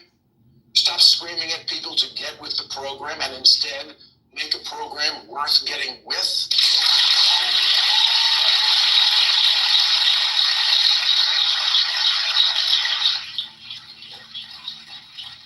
What good is liberalism if you don't win elections? Last week, Massachusetts Congressman Seth Moulton said, "I have 2 little girls. I don't want them getting run over on a playing field by a formerly male athlete. But as a Democrat, I'm supposed to be afraid to say that." Yes, there's the problem in a nutshell. Because Congressman Moulton sounds reasonable to me, but his campaign manager immediately resigned in protest. Let me make this as plain as I can to the smart people. The campaign manager who resigned, yeah, let that person go. Marginalize that guy.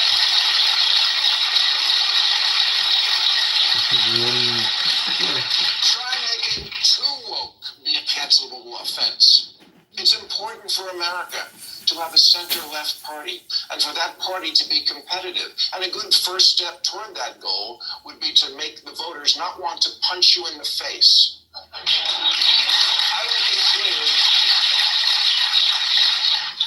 I will conclude by saying the reason I'm so mad at the Democrats is because as a voter, the issues that were important to me were democracy and the environment.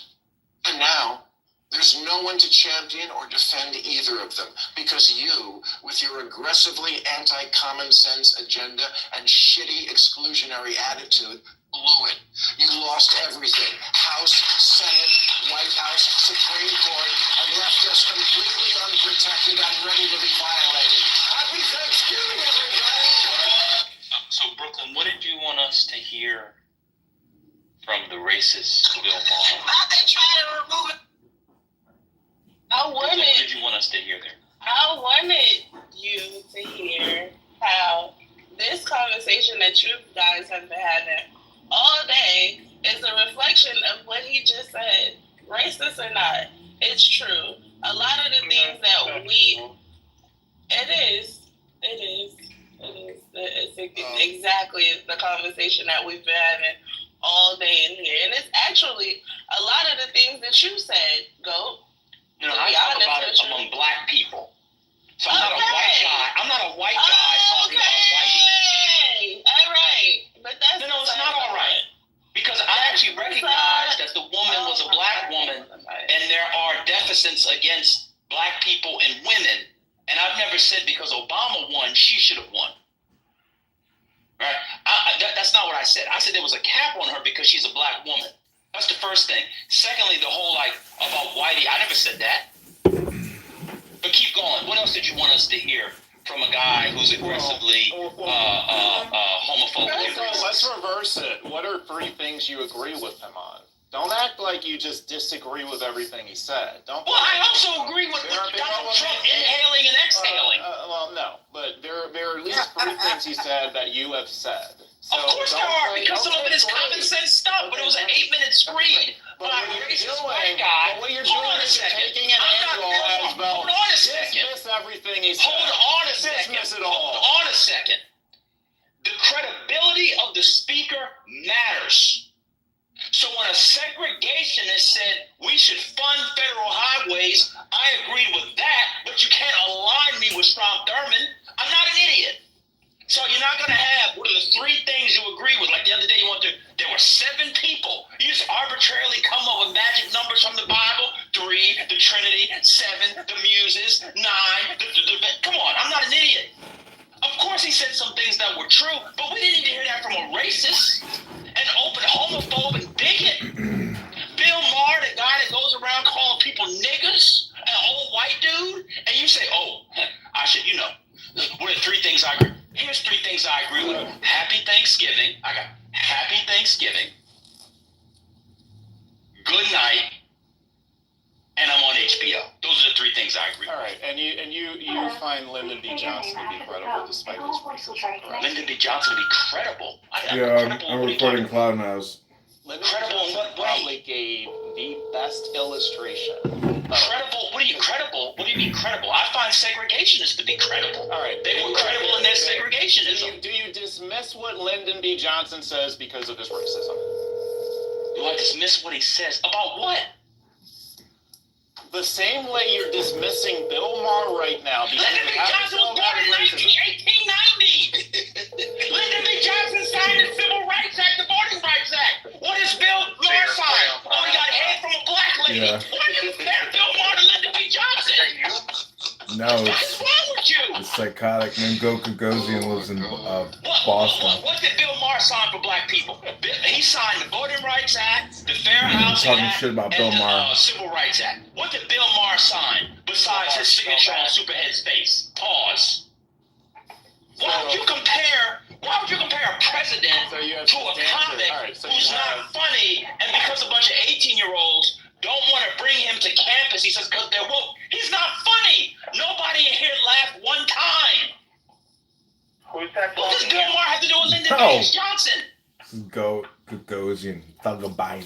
So you have some standards. Vaccinologist, Brooklyn, what did you like Pfizer about communications Brooklyn, executive, what did you like has about the spent video that was so years good here from the trumping for racists? Kamala. I like what He's having a you mental said breakdown about because Kamala is how lost and sensitive Donnie is the fucking becoming the Democrats president. are. Okay. Case in point, Are you looking for listen any how job? you're talking to me, right? I like how he said that wokeism is the biggest issue.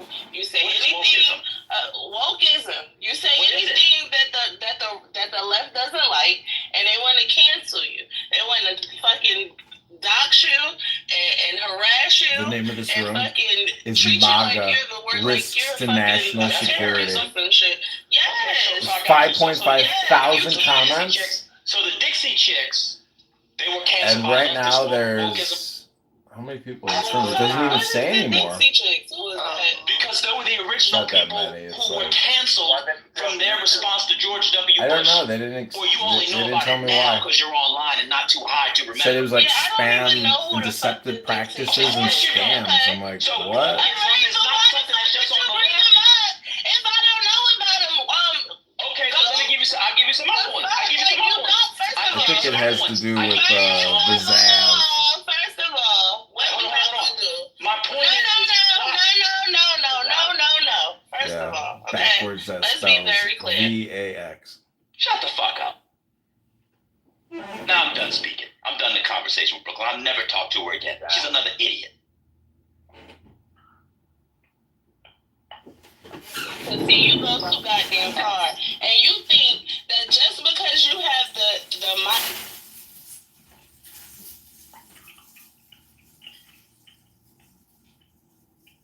Hello?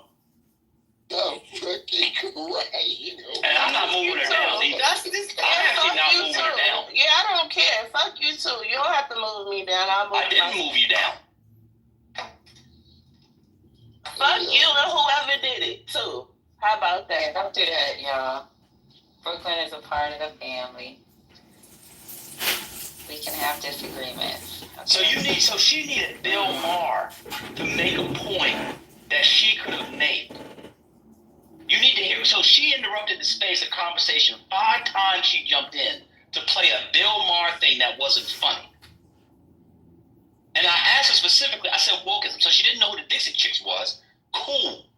What do we need Bill Maher for? That was my question.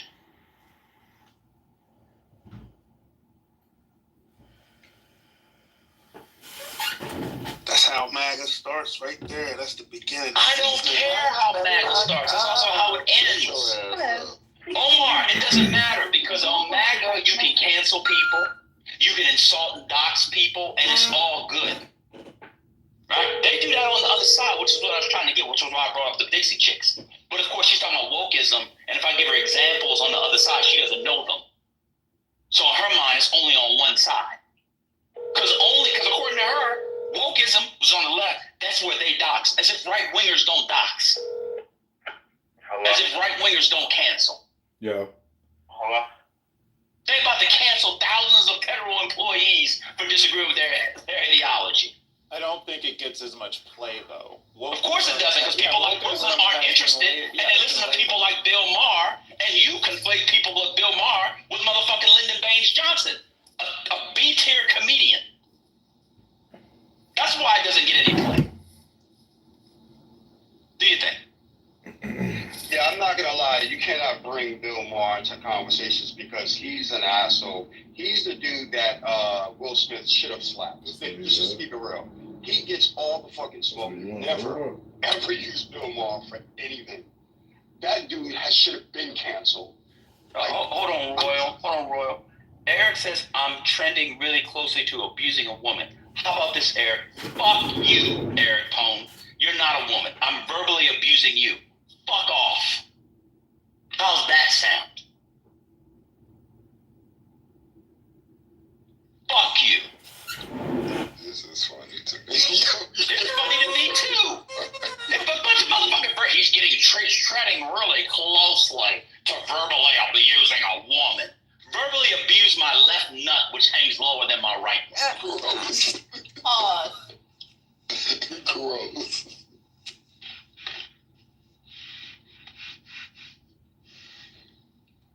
You use Then briefs he's or a freak. briefs?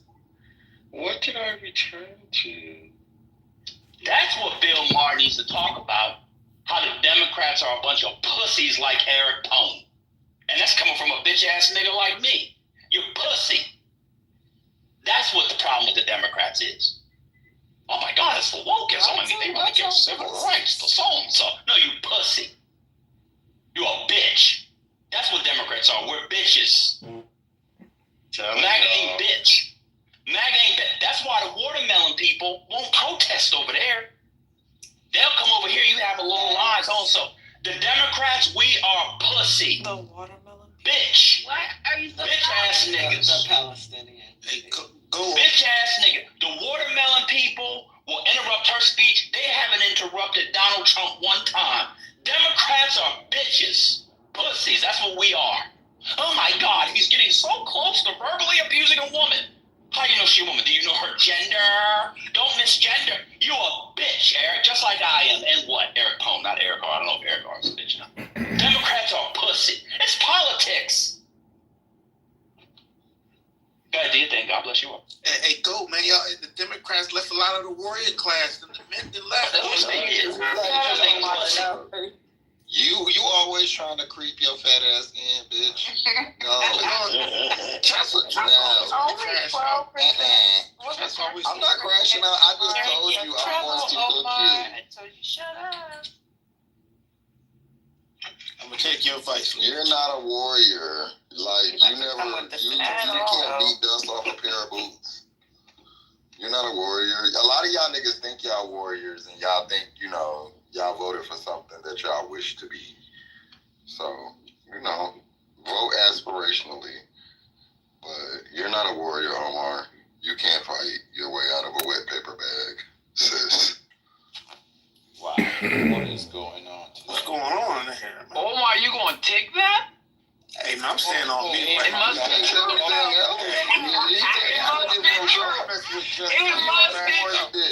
Hey, ML, just what Hey, you Lieutenant General ML, how you doing today? I'm not crashing out. I'm just telling you, you're corny. You're corny. And I'm gonna remind you of that every time you get on my warrior class. Cool. You're not a warrior. All right, cool. Right. So Can we get back to the scholarship? Get back to the scholarship. Yeah, hush it. Yeah, so then you shouldn't be talking at all. So you go on mute and then we'll let the scholars talk, okay? Because y'all know Jesse the scholar. Yeah, well, if I'm not, you definitely are, new poop. Yeah, he gotta listen. Dang. Y'all. Oh no, we got breaking somebody news. passed Oh no, everybody, breaking news. I've lost all credibility in Eric Cohen's eye. Oh my God, what will I ever do? I hate y'all. I hate you. I still love you, Lady and Mel. The rest of you motherfuckers I can't stand. How come you didn't include me in that? That's messed up. School, I hate you the most. The laughing just stopped. Respect.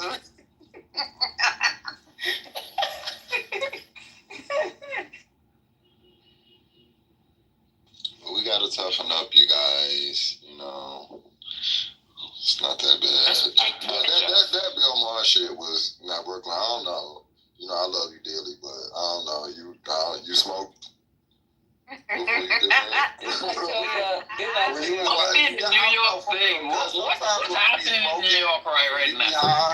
And you watch something, you be like, yo, that was mad funny. And then you watch it, you be like, Leave Brooklyn alone. Didn't I tell y'all earlier? But maybe it was a situation like earlier. that. No, Brooklyn, no, I love her. I said, CEO gonna come back in here telling us that everybody gotta love each other, and we still gotta find the good in everything. And he came here and did that with Bill Maher.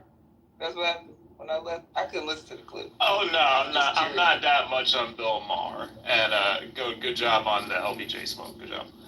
Yeah, no, I'm not gonna go that far, Bill Maher. Well, CEO, I'm curious. Why did you try to compare Bill Maher? I wasn't comparing.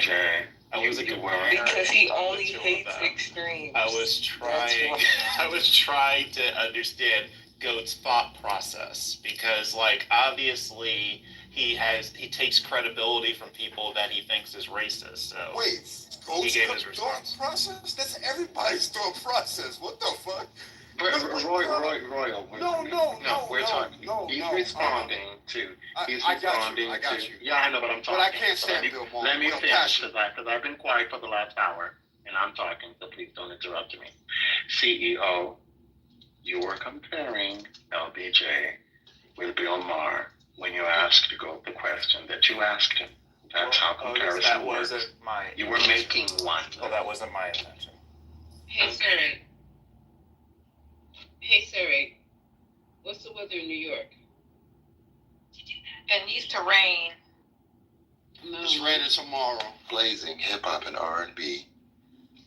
Chicago is getting its first snow tomorrow.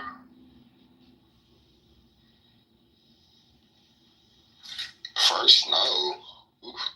So for all those Winter is coming.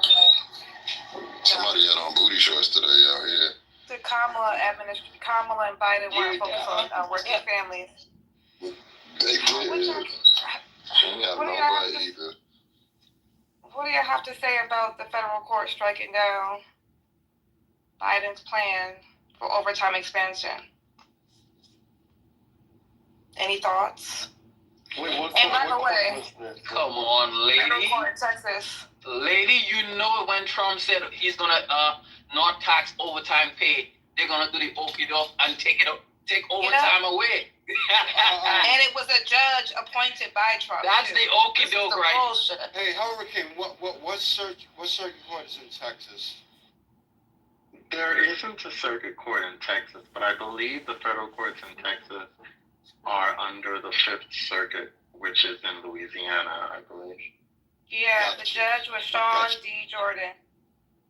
Yeah, he struck down overtime. I don't know these people. I mean, these people are stupid, but Shut up. You don't work overtime. You don't work at all. I can't get overtime because I'm salaried. I'm privileged. Yeah, but that's the point. Why are you talking then? You were talking do you about. even know what decision she's talking about? Like you just Yes, I read it today. A judge struck down the whole thing. Biden pushed for overtime pay to be doubled it actually, which was really great, to 58,000 from 30-something thousand, and a judge struck down that decision. Trump judge. Oh, is that what happened? Trump judge struck down the decision because that would have put so much money into so many people's pockets. But I don't know, because it will be tax-free up to 58,000. I don't know why the fuck they did that. They're retarded, but You don't know why. That's the whole project. I know. I'm just saying. I don't know why. And you're talking about working class families. You see why black folks have voted for? You guys think the Heritage Foundation and all the things they have wrote, you think the 2025 part, y'all think it's a joke? Yep, they do. Y'all think it's a joke? Library, I can't get overtime. Well, my companies won't let me work overtime. Let me put it that way. I thought you just thought that since you got a salary that you couldn't get overtime. I didn't want them to. No, they won't let you. Only on very strict. Like it has to be very special. Wait, when did you get a real job? I thought you were. Wow, what the fuck does that mean? School has always had a real job. School told us he was a house flipper. I didn't know he had a real.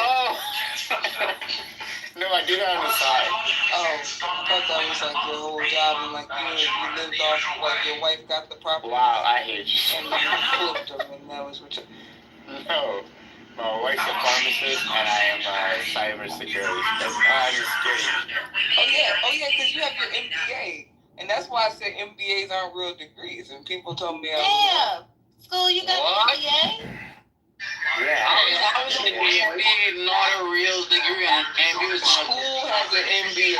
Everybody I've ever heard, everyone I've ever heard not make any sense has an MBA, and it's not a degree. I have an MBA. Come on, man. I have an MBA. I have one too. All right, well, no, not you, Miss Dudley. You're different. You're special. Hey, Dr. Labry, my MBA pays me nicely by the way. It does pay out, but I've only all these people with MBAs and they study finance and they just talk like they don't. I don't think that's real. I don't know what they're teaching y'all in there. But, like, they don't come out with the critical thinking skills everybody else does. So I've been trying to think, like, I'm actually doing a survey on it. Most people with MBAs, they just, they don't make sense. You went to Phoenix? You went to Phoenix? No, I went to WVU.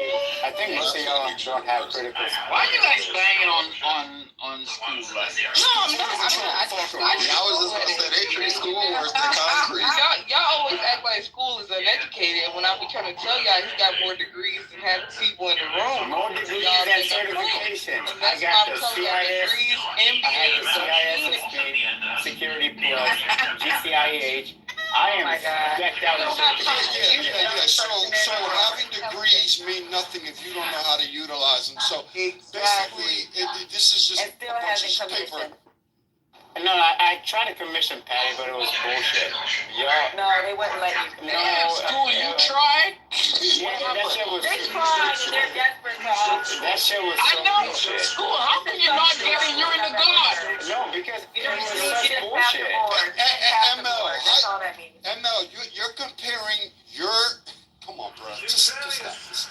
Your critical skills with school. No. Are you serious?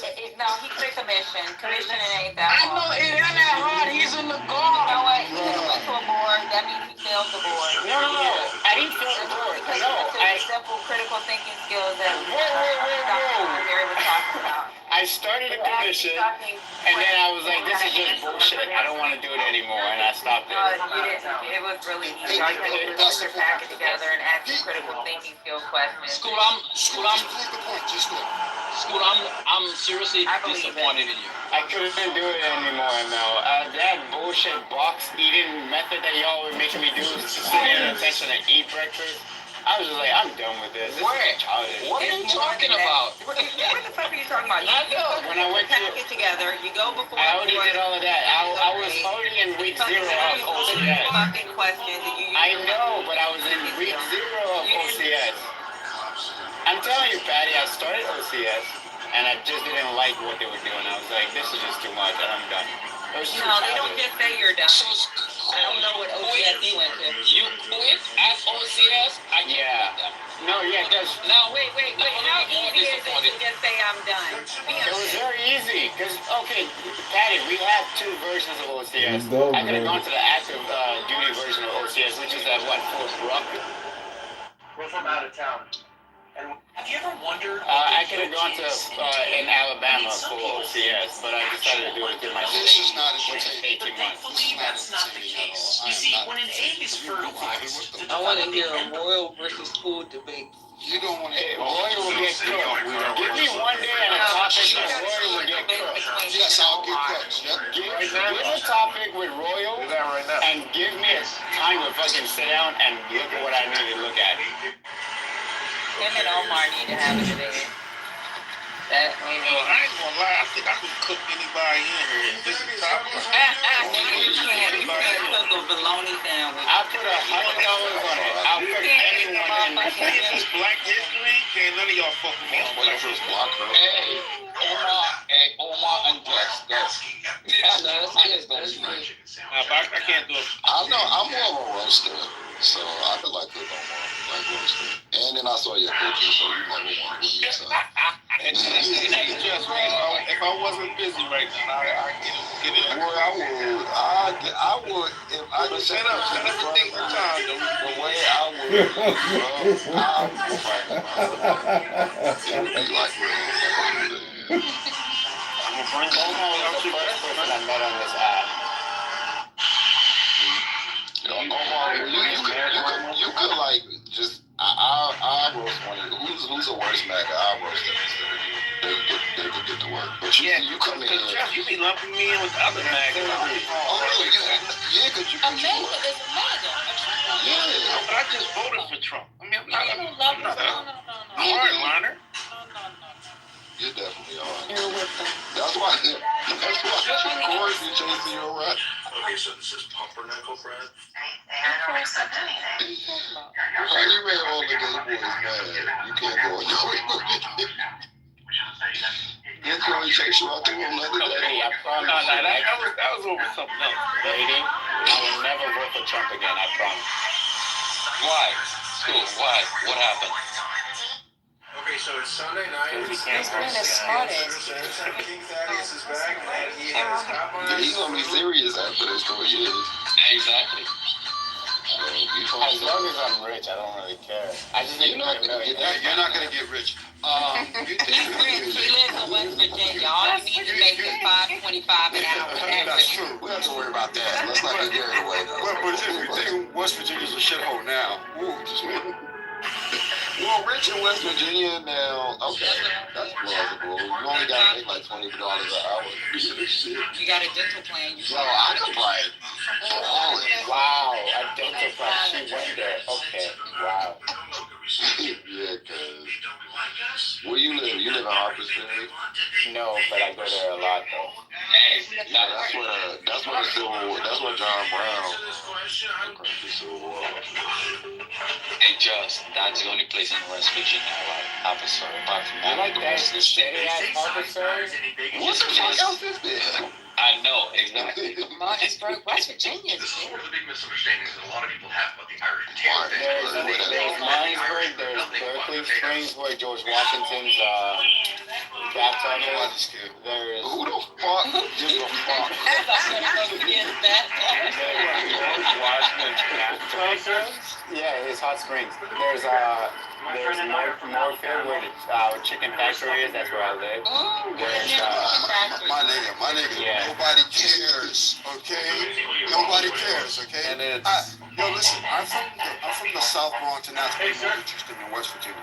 Come on, stop. Don't interrupt school if you're afraid to debate him, because you're afraid of his intellect, but now you want to interrupt him and talk about you. Exactly. Okay,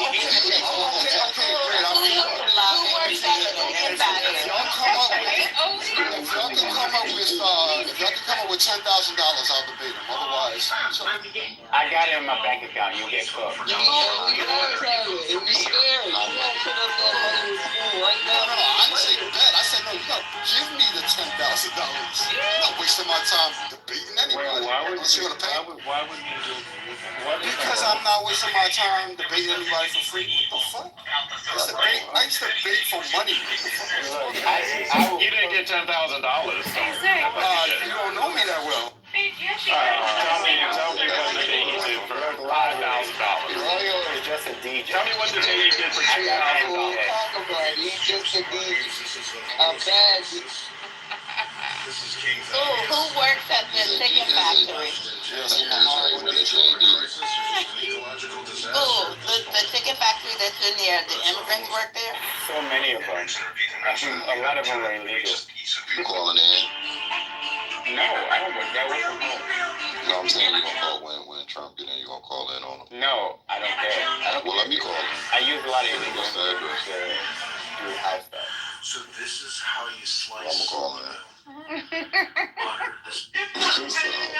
Well, not be out there. Yeah, just send them to the school's house and the school will direct them from there. Just send them to school and then just tell them. Man, they can put your ass on all this. They trying to know who you are. School. They're gonna be like, do I take an accent? I don't have an accent like that. I'm the damn fool that's trying to. You know have this machine that you can talk into. Chicago Republican Committee. They can tell what country you're from. I want to show you. It will probably come out. You're nervous anyway. Your accent will probably come out. Royal was debating on to become a big content creator one day. what's that called? Toastmasters. Wait, you're a black immigrant who voted for Trump? I'm sorry, I'm like late to the part. What is Toastmasters? Like a debate club for grown people. aka Elon Musk. Who has what Toastmasters is? I've never heard of it. Case in point, right? You see what I'm saying? And y'all talking about for free? Fuck out He has Asperger's by his degree. You never heard of Dr. Library. Dr. Library, he has Asperger's by his degree, okay? People don't ask for money on Clubhouse. Why would you ask? Because I'm not wasting my time on this shit. Yeah, but other people do it. and you know, you want me to tell you how I know that? I'll give you $10. Hold on. I'm gonna tell you how I know. Hold on, I'm gonna tell you how I know Royal's scared of school and his internet. Because Royal DJs for money. But he DJ battled me for free on Clubhouse and lost, but won't debate school for free. You lost to me your real job on Clubhouse because you actually get paid for it. But you won't debate school for free. Because you're afraid. That's not DJ playing songs. You're afraid of school. And you're afraid of Nobody cares about it. That's good. That's good. Yes.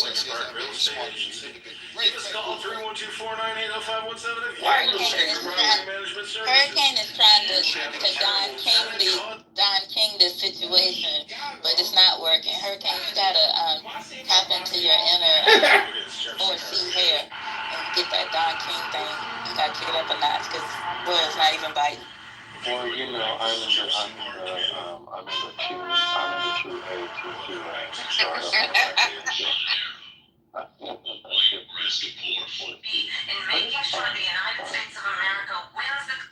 They said it's a 6F.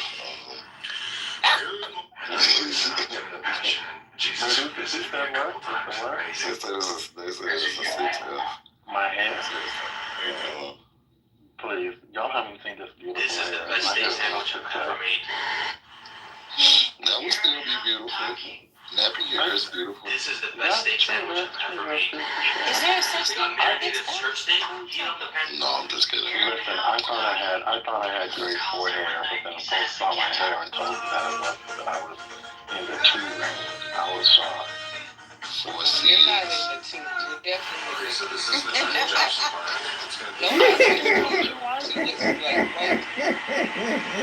That's usually like fine here. There are folks the CEO probably has a but other people that's What, CEO? You got a process? Oh shit, that's a process. Looks like he has a process. Not a kid. You know, call it a kid. The heart of that. Supergirl. Okay. Justin, and I'd love to ask him, and why he allowed millions of people to come in here from Yeah, let me find out CEO be out there in Dubai with a kid. I know that should be hot. What are the tariffs gonna do to the beauty supply industry? I know when they were talking about the supply chain potential issues during COVID, I quickly ordered my hair from overseas. Quickly. What happened when China stopped sending things over? Exactly. What y'all gonna do with the hair? Who gonna grow it here? Listen, let me round up and make her doing potatoes. I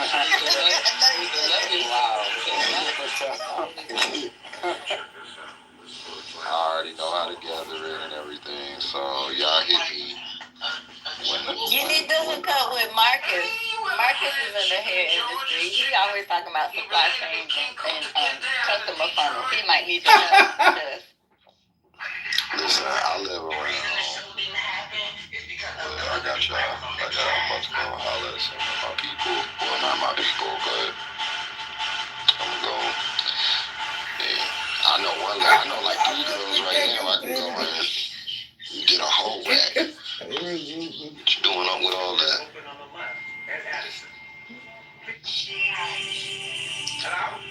About $35. 35. Yeah, they can go into the bar for 35.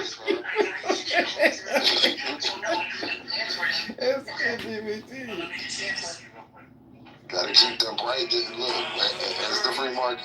He says we undercut, we in the trunk, whatever. That's what I'm offering, 35 if they take it. Oh, you pay $35 for your haircut? No, I'm saying, I was saying, I'm gonna get some of the girls to, some of the Eurasian haired ladies and the Indian and haired ladies to cut their hair and give it to me for $35. And I'm gonna sell it to my sisters.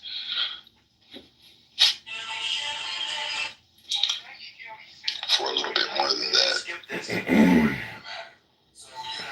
Please don't scroll. Please don't scroll. I am not my hair. Let me see. School. Was this your lunch you made, school? Yep, plantains and beans. Oh, okay. Is this like support time? What's that? No, it's not a diet. I don't go on diets. Where are the green vegetables? I don't eat vegetables. I drink them. So you have a juicer? Beans isn't a vegetable? Yeah, I have a smoothie maker and a juicer. I make green vegetables. Oof. So, you basically juice away all the fiber. Got it.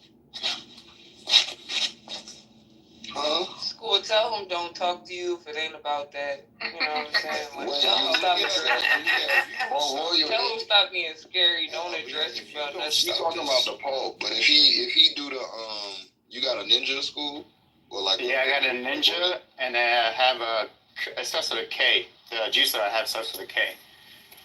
Oh yeah, I know the one. So the juicer does, but the other one, if you got a ninja, you know that put you in business. That grinds even up the seeds.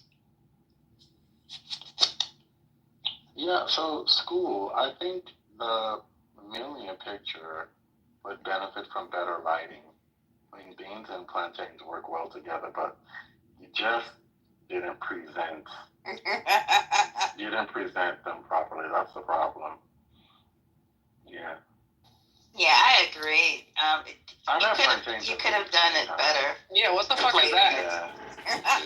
I mean, not dog shit. Not too much on West Africa. I could have. Come on, he could have got a separate. He could have got a separate little pretty glass clear bowl. Y'all make for mofongo, the beans. and now you want to talk about He could have. No.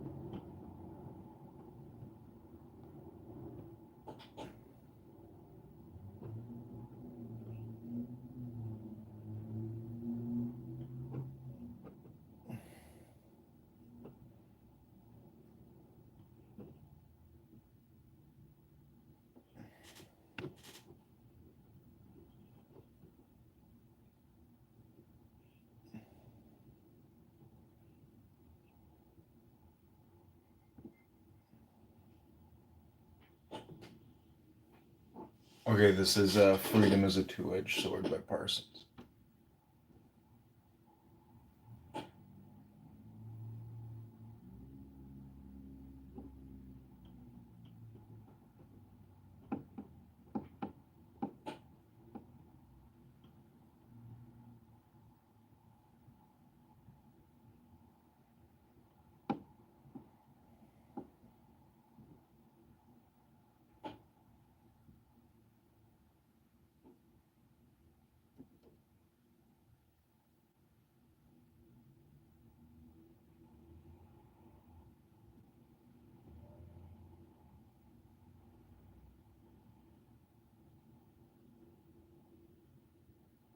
Okay, this is Freedom is a Two-Edged Sword. This is a Parsons book.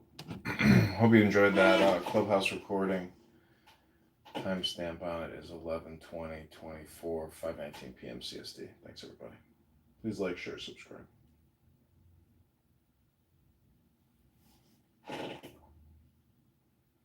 Which sword? This is a Parsons book. Hope you enjoyed that Clubhouse recording.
Okay, this is Jack Parsons' Freedom Two-Edged Sword audiobook. Adrian Dittman.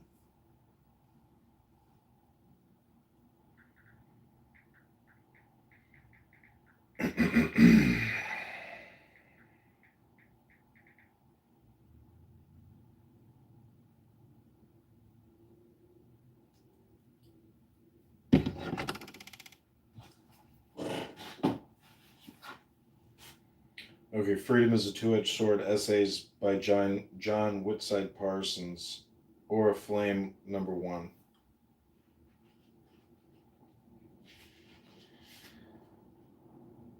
Edited by Cameron and Hymenaeus Beta.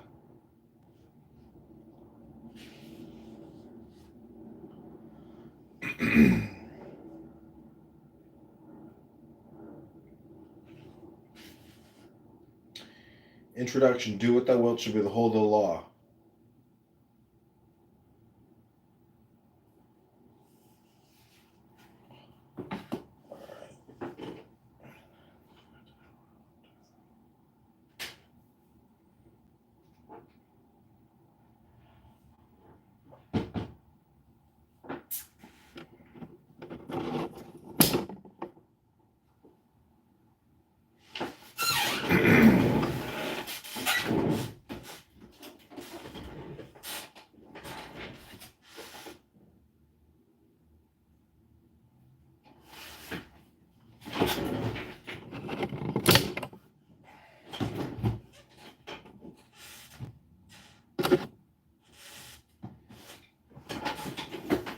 Okay, this book is called Freedom is a Two-Edged Sword by John Parsons. John W. Parsons was born in 1914 in Pasadena, a chemical engineer and explosives expert. He was a principal scientist in the Experimental Rocket Research Group attached to the California Institute of Technology. Their testing range at Arroyo Seco in Pasadena has since grown to become the Jet Propulsion Laboratory, the design and command center for the American Planetary Exploration Program. Parsons co-founded Aerojet General Corporation, now the manufacturing of the Space Shuttle's solid fuel booster rockets in the wake of the Challenger disaster. In 1972, the International Astronomical Union named the lunar crater Parsons, 37 degrees north, 171 degrees west, to recognize his pivotal role in developing the solid fuel rocket. Together with his first wife, Parsons joined the OTO in 1941 EV. He was very much the young lion of the order, where he immersed himself in the study of the occult. He briefly served as acting master of Agape Lodge, which operated from a mansion in Pasadena. A satisfactory account of his now famous Babylon working of 1946 is yet to be published. This working reset the course of Parsons' life, ending his relationship with Aleister Crowley and the OTO. Most published accounts focus on his friendship and falling out with Church of Scientology founder L. Ron Hubbard, without appraising the larger issues of what was actually being attempted and why. The present volume will hopefully serve as a foundation for a more serious study of Parsons' thought, work, and influence. Jack Parsons' study of magic was not a flight from reason, neither was it escapism or any of the other excuses made for intelligent students of the occult by helpful apologists. Parsons' work was squarely in the best tradition of experimental science, that of revolutionaries such as Roger Bacon, John Dee, and Isaac Newton, who shifted the paradigm of scientific and occult thought and enlarged our world. Although Parsons died young, his thought, not yet fully matured, his intellectual promise can be clearly discerned. Parsons' essays reveal his familiarity with the literature of anthropology, psychology, and mythology. His unpublished correspondence shows him capable of simultaneously citing Carl Jung, Joseph Campbell, and Aleister Crowley. He also drew on science fiction and fantasy literature, not simply for the speculative science, but for the myths, utopias, and negative utopias such literature describes. The quintessential post-war American, Parsons did not doubt the ideal world he imagined was possible. He asked the large questions and expected answers, but like the engineer that he was, he expected them to work. As a Thelemite, he wanted them to work for everyone, long before women's rights, civil rights, human rights, ecological rights, reproductive rights, or war, rights to rights, in the dark days when rights was a dirty word. He had the courage to actually do what he could and the vision to foresee much of the rest. In his surviving essays and polemical writings, much of which were written around 1950, Parsons anticipates for many years the ethical, moral, religious, and social dilemmas of the following half-century. Most of his solutions remain untried. Parsons died in 1952 in a laboratory explosion of mysterious origin. His collaborator, magical student, and second wife, Cameron, has preserved and carried on his work. These essays, many published here for the first time, survive in holograph, MS, or in the form of transcripts prepared by the Thelemic scholar Gerald J. York. Although many are fragmentary early drafts or outlines, revision and copy editing have been kept to a minimum. Notes within brackets give additional editorial information, and unless otherwise noted, lacunae are indicated by an ellipsis. The editors wish to thank Kenneth Anger and the Warburg Institute of the University of London for their kind assistance.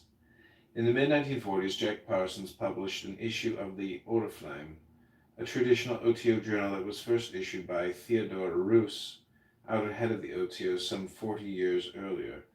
The present issue begins a new series of the Oriflamme and is respectfully dedicated to the memory of Frater Superior Merlin Peregrinos Theodore Wilson Roos. Love is the law, love under will. Hymenaeus Beta, Frater Superior, OTO, Agape Grand Lodge, New York, Autumn Equinox, 33111 or 39, something like that. I'm not sure what that is. Freedom is a two-edged sword. Preface. Since I first wrote this essay in 1946, some of my most ominous predictions have been all too grimly fulfilled. Public employees have been subjected to the ignominy and indignity of loyalty oaths and loyalty purges. Members of the United States Senate, moving under the cloak of immunity and the excuse of emergency, have made a joke of justice and a mockery of privacy. Constitutional immunity and legal procedure have been consistently violated, and that which once, not so long ago, would have been a universal outrage in America is today refused even a review by the Supreme Court. The golden voice of Social Security has socialized this and socialized that with its attendant confiscatory taxation and intrusion on individual liberty is everywhere raised and everywhere heeded. England has entered the aegis of a regime synonymous with total regimentation. Austria, Hungary, Yugoslavia, and Czechoslovakia have fallen victims to communism, and the United States is in the process of making deals with the barbarous and corrupt dictatorships of Argentina and Spain. As I write, the United States Senate is pursuing a burlesque investigation into the sphere of private sexual morals, which for all its buffoonery will cause pain and sorrow to many innocent persons in an intolerable and grotesque invasion of their rights. The inertia and acquiescence which allows the almost complete suspension of our liberties would once have been unthinkable. The present ignorance and indifference is appalling and almost unbelievable. That little which is worthwhile in civilization and culture is made possible by the few who are capable of creative thinking and independent action, with the grudging assistance of the rest. When the majority of men surrender their freedom, barbarism is near. When the minority surrender it, we are in the dark ages. Even the word liberalism is suspect through the unmitigated effort of fuzzy heads who believe that it's synonymous with Russian bootlicking. And humanism is no more than a front for the totalism of the church.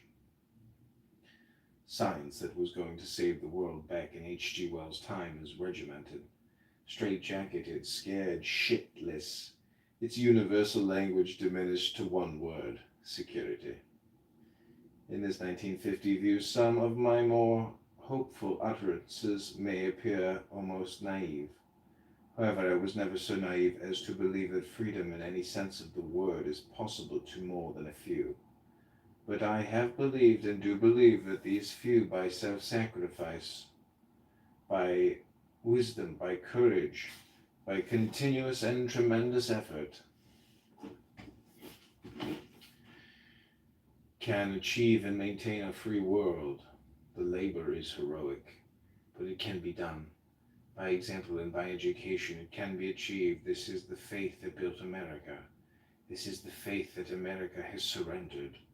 And this is the faith that I call on America to renew or perish. We are one nation and one world. The soul of the slums looks out of the eyes of Wall Street, and the fate of a Chinese coolie determines the destiny of America. We cannot suppress our brothers' liberty without murdering ourselves. We will stand together as men for human freedom and human dignity, or we will fall together, simians all, back to the swamp. In this very late hour, it is with solutions that we must be primarily concerned. I seem to be living in a nation that simply does not know what freedom is. We believe that it is a word, a piece of paper, something we are told that we have, that we tell each other we have. Indeed, it is more, far more than that. It is to that object, to the definition of freedom, to its understanding in order that it may be attained and defended, that this essay is devoted. I need not add that freedom is a dangerous thing, but it is hardly possible that we are all cowards. Chapter 1, A Sword is Drawn. For numberless centuries, society unquestionably accepted the proposition that certain men were created to be slaves, whose natural function was to serve priests and kings, nobles and great lords, men of substance and property that were appointed slave masters by Almighty God. Further, this system was reinforced by the established doctrines that all men and women were owned, the minds by the church, their bodies by the state. This convenient situation was supported by a considerable body of authority, morals, religion, and philosophy. Against this doctrine, some 200 years ago, was openly raised the most astonishing heresy the world has ever known, the principle of liberalism.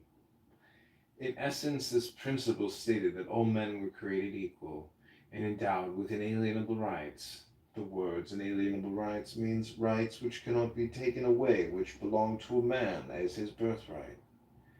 This principle appealed to certain intractable spirits, heretics, atheists, and revolutionaries, and has since, in spite of the opposition of the majority of organized society, made some headway. As a doctrine, it has become so popular that it is rendered lip service by all major states. But it is so distasteful to persons in authority and seeking authority that it is nowhere embodied as a fundamental law and is continuously violated in letter and in spirit by every trick and expedient of bigotry and reaction.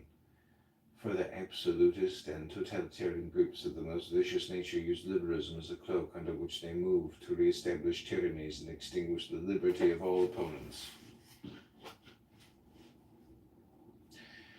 Thus, religious groups seek to abrogate freedom of art, speech, and the press.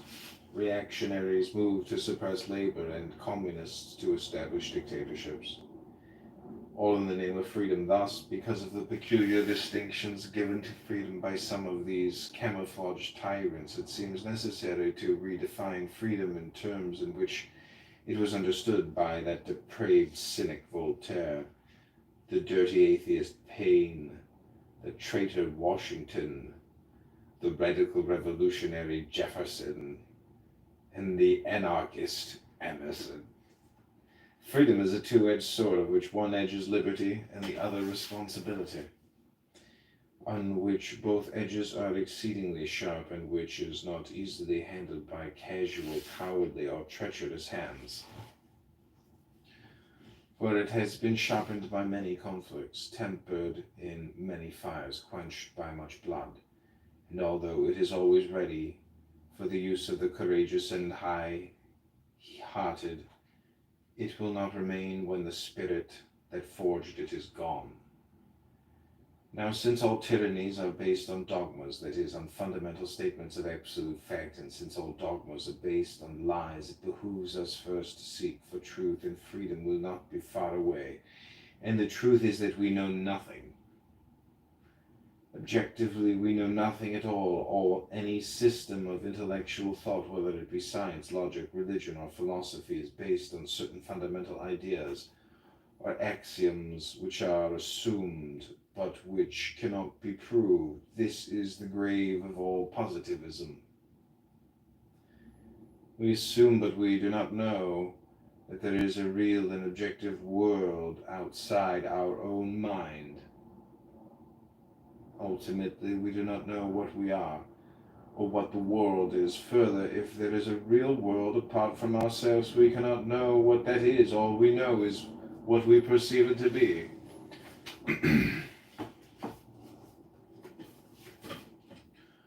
All that we perceive is conveyed by our senses and interpreted by our brain. And however fine, exact, or delicate our instruments may be, they are still perceived by these senses and interpreted by that brain.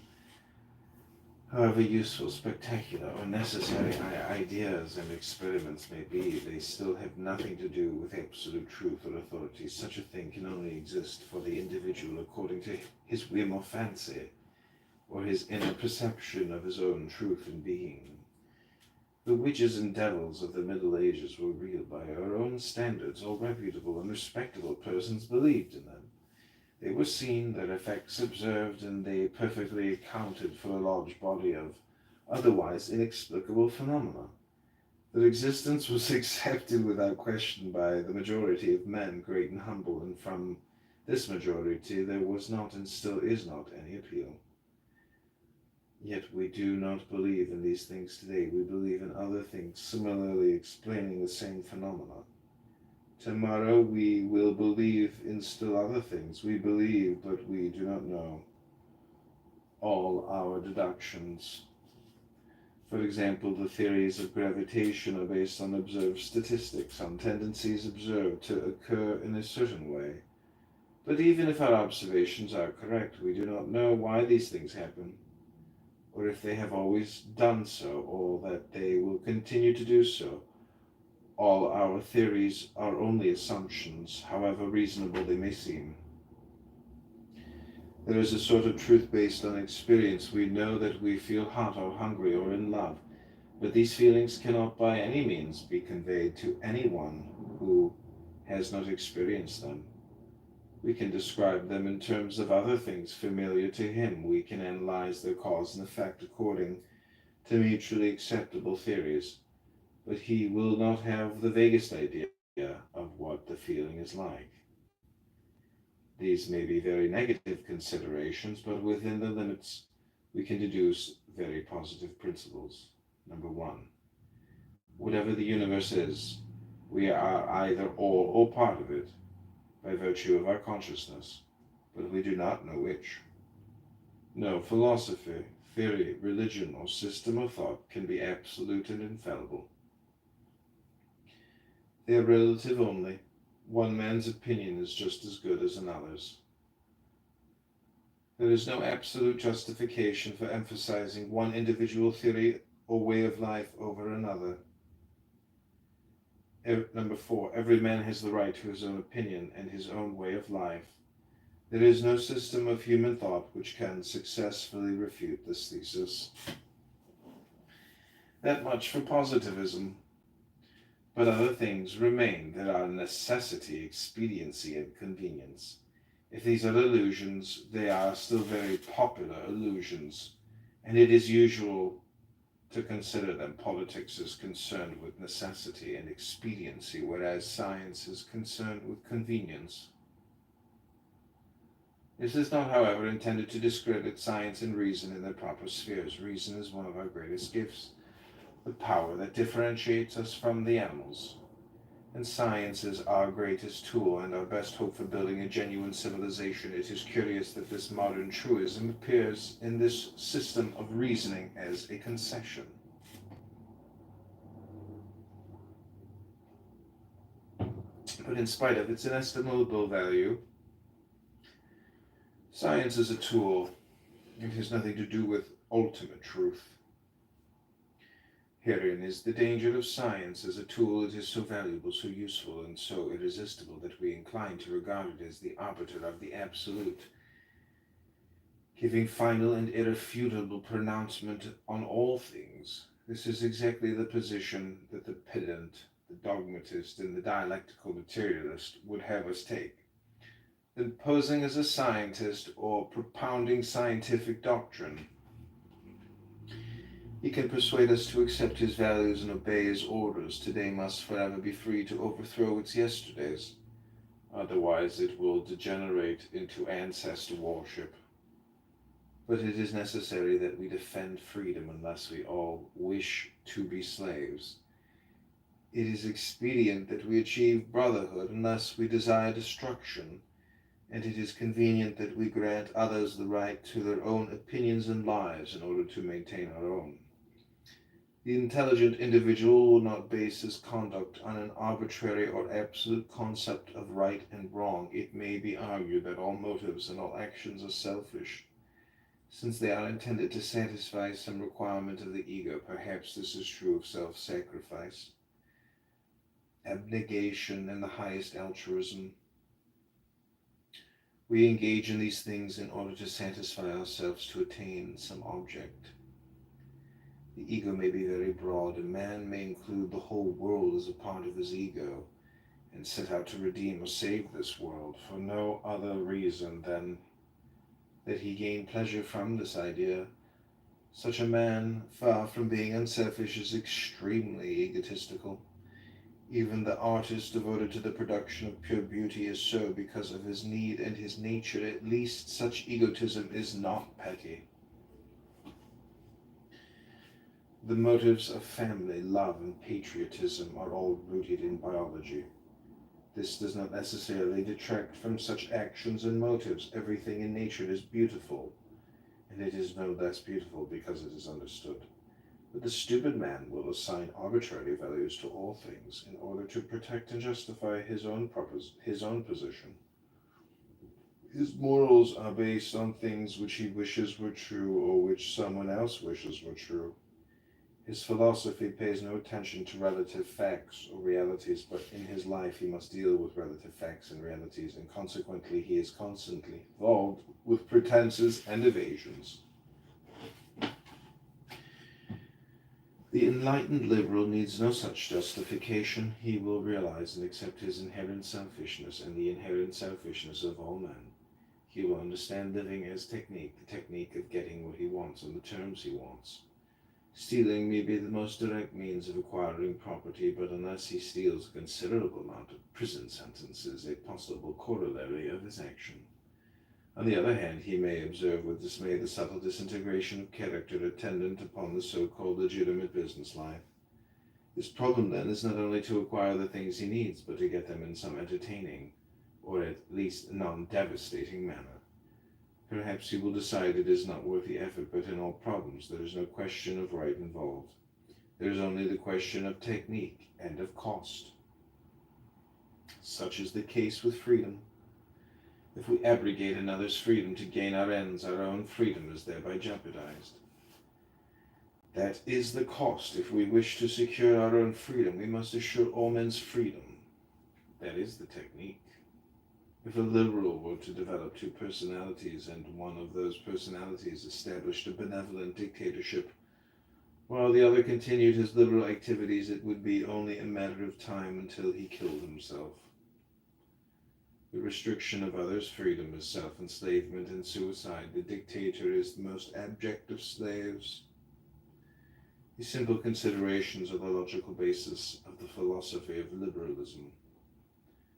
From such considerations, and from many more, the fundamental principles of liberalism arise as a code of rights, basic in nature and clear beyond misconception.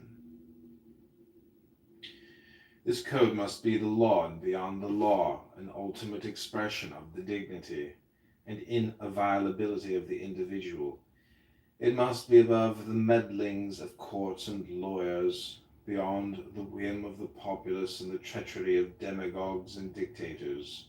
It must be the epitome of men's aspirations toward liberty and self-determination, so sacred that its violation by a state, group, or individual is treason and sacrilege. The Bill of Rights in the American Constitution is a step in this direction, and its study will indicate a more final development. But in a world so threatened by positivism and paternalism, this document is limited both in scope and application. It permits such violations of liberty as the late National Prohibition Law, the Draft Law, the Closed Shop, the Mann Act, censorship laws and anti-firearm laws, and racial discrimination. It has been said with justification that the Constitution means what the Supreme Court says it means. A document so fundamental as a Bill of Rights cannot be jeopardized by arbitrary interpretations. It should need no interpretations. It must apply equally to the state and to every state, municipality, official group, and individual within the state. It must apply in such a way that the individual or minority need not recourse to elaborate, lengthy, and costly proceedings in order to protect these rights. It is the duty of the state to provide this recourse to all alike in the manner and to better purpose than life and property are now protected from the more obvious and poorly organized forms of violence. Freedom cannot be subject to arbitrary interpretation and misinterpretation. It must plainly include freedom from persecution on moral, political, economic, racial, social, or religious grounds. No man, no group, and no nation has the right to any man's individual freedom. No matter how pure the motive, how great the emergency, how high the principle, such action is nothing but tyranny. It is never justified. The question is, are we able to face the consequences of democracy? Or is it sufficient that freedom be assured by purely negative means? Freedom is meaningless where its expression is controlled by powerful groups such as the press, the radio, the motion pictures, churches, politicians, and capitalists. Freedom must be ensured, and it can only be ensured by the allegiance to the principle that man has certain inalienable rights, among which are the rights to live his private life insofar as it concerns only himself as he sees it, to eat and drink, to dress, live, and travel as, where, and how he will, to express himself as he sees fit, to speak, write, print, experiment, and otherwise create as he will, to work as he chooses, when he chooses, and where he chooses, at a reasonable and commensurate wage, to purchase his food, shelter, medical and social needs, and all other services and commodities necessary to his existence and self-expression at a reasonable and commensurate price, to a decent environment and upbringing during his childhood until he reaches a responsible majority, to love as he sees fit, where, how, and with whom he chooses, in accordance only with the desires of himself and his partner, to the positive opportunity to enjoy these rights as he sees fit without obstruction on the one hand or compulsion on the other, to protect his person, his property, and his rights to the extent of killing the aggressor if necessary. This is the purpose of the right to keep and bear arms. These rights must be counterbalanced by certain responsibilities. The liberal, accepting them, must guarantee these rights to all others at all times, regardless of his personal feelings or interests. He must work to establish and protect them, live in a manner commensurate with them, and be prepared to defend them with his life. He must refuse allegiance to any state or organization which denies these rights, and aid and encourage all who, without qualification or equivocation, endorse them.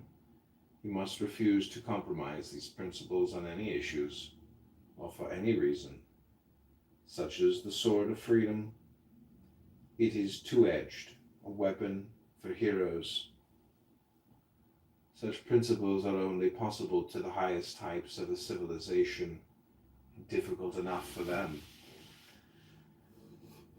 But nothing short of such principles would assure the survival of liberty, of democracy, or of society itself. Liberalism is not only a code for individuals and the state, it is the only possible basis for international civilization. Such principles, as all principles, are barren unless they are revered and protected by those to whom they apply, unless they are informed by a mature and civilized outlook. They must be interpreted and applied with understanding and sympathy, with humor and tolerance. They do not need pretentious sentimentality or hysterics in their application and defense. Insufferable bastards of high principle are sufficiently numerous as it is. Nor can we force his rights upon a man. Man has the right to be a slave if he so desires. If he does not defend his rights, he deserves slavery, and that is what he gets. The person who is tyrannized by a member of his family, or a friend, by public opinion or slave morality, is worthy of his condition, and his protestations are those of the hypocrite. Even the physically inferior person who is the subject of a bully has recourse to the equalizing effect of judo, a knife, or a gun. Any necessary means is justified if employed by the individual in defending his basic and inalienable rights. In this respect, the dueling code with the qualifications of equalizing weapons and chivalrous conduct may be the optimum solution to disputes which cannot be settled amicably. Such a system is undoubtedly less unfair and infinitely more determining than the elaborate, expensive, and ridiculous antics of contending lawyers. Furthermore, the improvement in manners would more than compensate for the deaths of a few more hot-tempered individuals who would otherwise probably perish in traffic disputes, with far more disastrous consequences to those in the immediate vicinity. This thesis is well illustrated if we consider the behavior of the cat. He will cooperate so far and no further. This is his fundamental principle. He will not be pushed around or doubt his teeth and claws together will his willingness to use them contribute to the practicability of this stand. There is always one alternative to slavery. We can die fighting. No tyrant can gain more than a hollow victory against a people so committed, and even the individual can find here the ultimate rock of his inviolability. Freedom, like charity, begins at home. No man is worthy to fight in the cause of freedom unless he has conquered his internal masters. He must learn control and discipline over the disastrous passions that would lead him to folly and ruin. He must conquer inordinate vanity and anger, self-deception, fear, and inhibition. These are the crude ores of his being. He must smelt these ores in the fire of life, forge his own sword, temper it, and sharpen it against the hard abrasive of experience. Only then is he fit to bear arms in the larger battle. There is no substitute for courage, and the victory is to the high-hearted. He will have nothing to do with the asceticisms or the excesses of weakness. Self-expression will be his watchword. A self-expression, tempered, keen, and strong. First he must know the rule himself. Only then can he cope with the economic pressures which are employed by economic groups and capitalists, or the political pressures employed by demagogues. He may then find himself in a difficult predicament. If he calls himself a liberal, he discovers that he is supposedly committed to the foreign policy of the Russian government. If he opposed Soviet policy, he is welcome to the camp of the Catholic Church and the Manufacturers Association. If he eschews both camps, he is condemned for lack of principle. Should he support the rights of working men or minority and racial groups, he is a red. If at the same time he believes in constitutional government and individual rights, he is also a fascist. Many liberals are familiar with this situation, but few seem to have deduced the conclusion. The difficulty exists in the stupid or deliberate confusion of the rights of the individual and the responsibilities of the state.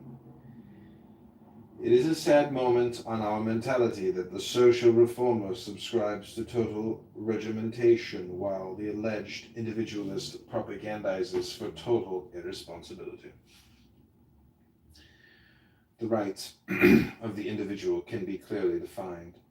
His responsibilities and the responsibilities of the state can be clearly defined. His rights end where the next man's begin. It is the function of the state to ensure equal rights to all. This should be very clear, and it is amazing that this issue is so confused. In the absence of a social devotion to the principles of liberalism, positivists have usurped its name and its phrases in order to propagandize for the various totalitarianisms. This process has been greatly aided by the pseudo-liberalism, which believes that all opinion contrary to its own must be suppressed. As I write, allegedly liberal groups are agitating for the denial of public forums to those they call fascist. Americanism societies are striving for the suppression of communist or red literature and speech. Religious groups backed by a publicity-conscious press are constantly campaigning for the prohibition of art and literature, which, as if by divine prerogative, they term indecent, immoral, or dangerous. It would seem that all organizations are devoted to one common purpose, the suppression of freedom. Nor is their sincerity any excuse. History is a bloody testament that sincerity can achieve atrocities which cynicism could never conceive. Each of these groups is engaged in a frantic struggle to sell out, betray, or destroy the freedom which is their finest birthright and which alone assured their present existence. Freedom is a two-edged sword. He who believes that the absolute rightness of his belief is an authority to suppress the rights and opinions of his fellows cannot be a liberal. Liberalism cannot exist where it violates its own principles. It cannot exist when the emergency monger and utopia salesman can obtain a suspension of rights, temporary or permanent.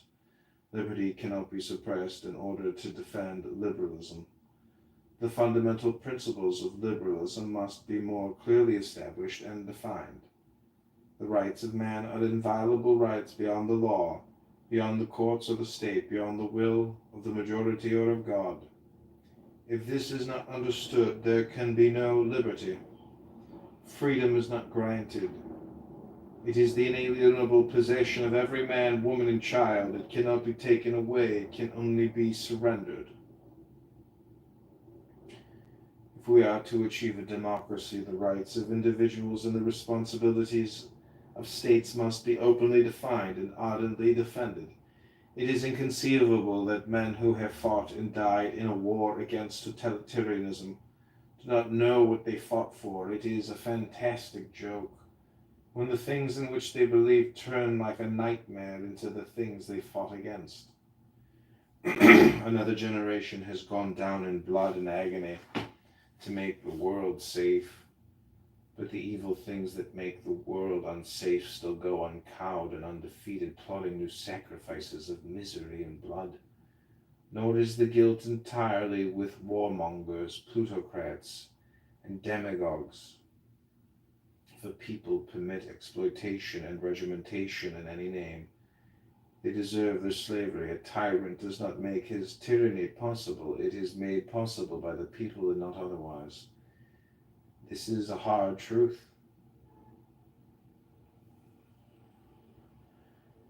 But every liberal who does not support his principles with his utmost strength, intelligence, and courage contributes, however indirectly, to the failure of liberalism.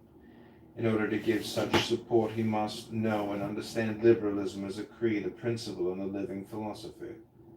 By its very nature, liberalism is not a cut-and-dried system of thought. In ways it changes as man changes. In detail, it may vary from the individual to the individual, as those individuals vary from one another. But there are certain principles which are unchangeable.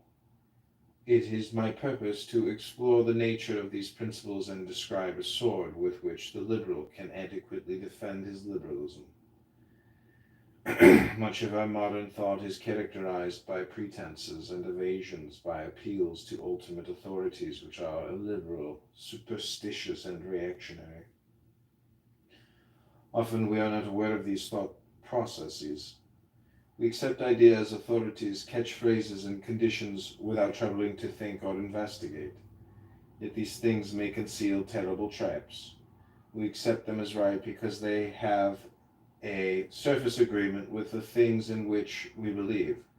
We welcome the man who is for liberalism against communism without troubling to inquire what else he is for or against. In our blindness, we leave ourselves open to exploitation, regimentation, and war. Tumultuous developments in science and society demand a new clarity of thought, a re-examination, and a reenactment of principles. It is not sufficient that a principle is sacred because it is time-worn. It must be examined, tried, and tested in the fires of our new needs. In our law, in our social and international relations, we are guilty of a myriad of barbarisms and superstitions. These things are tolerated simply because they exist, because we have become used to them, and because it is often unpleasant to face facts. The principle developed herein is very simple. The liberty of the individual is the foundation of civilization. No true civilization is possible without this liberty, and no state, national or international, is stable in its absence.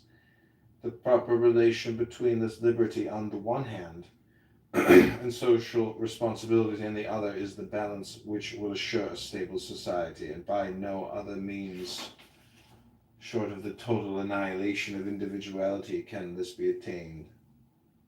There is no further possible evasion of nature's immemorial ultimatum: change or perish.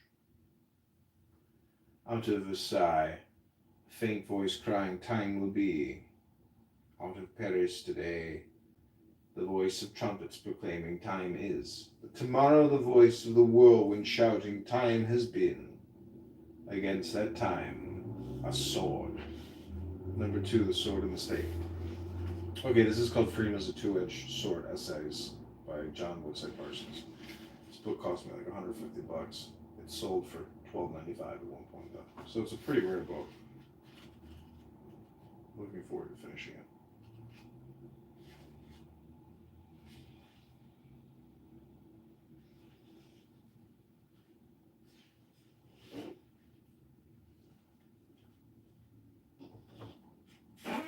Okay, this has been a reading, Freedom is a Two-Edged Sword, Parsons, Part 1 by Joy.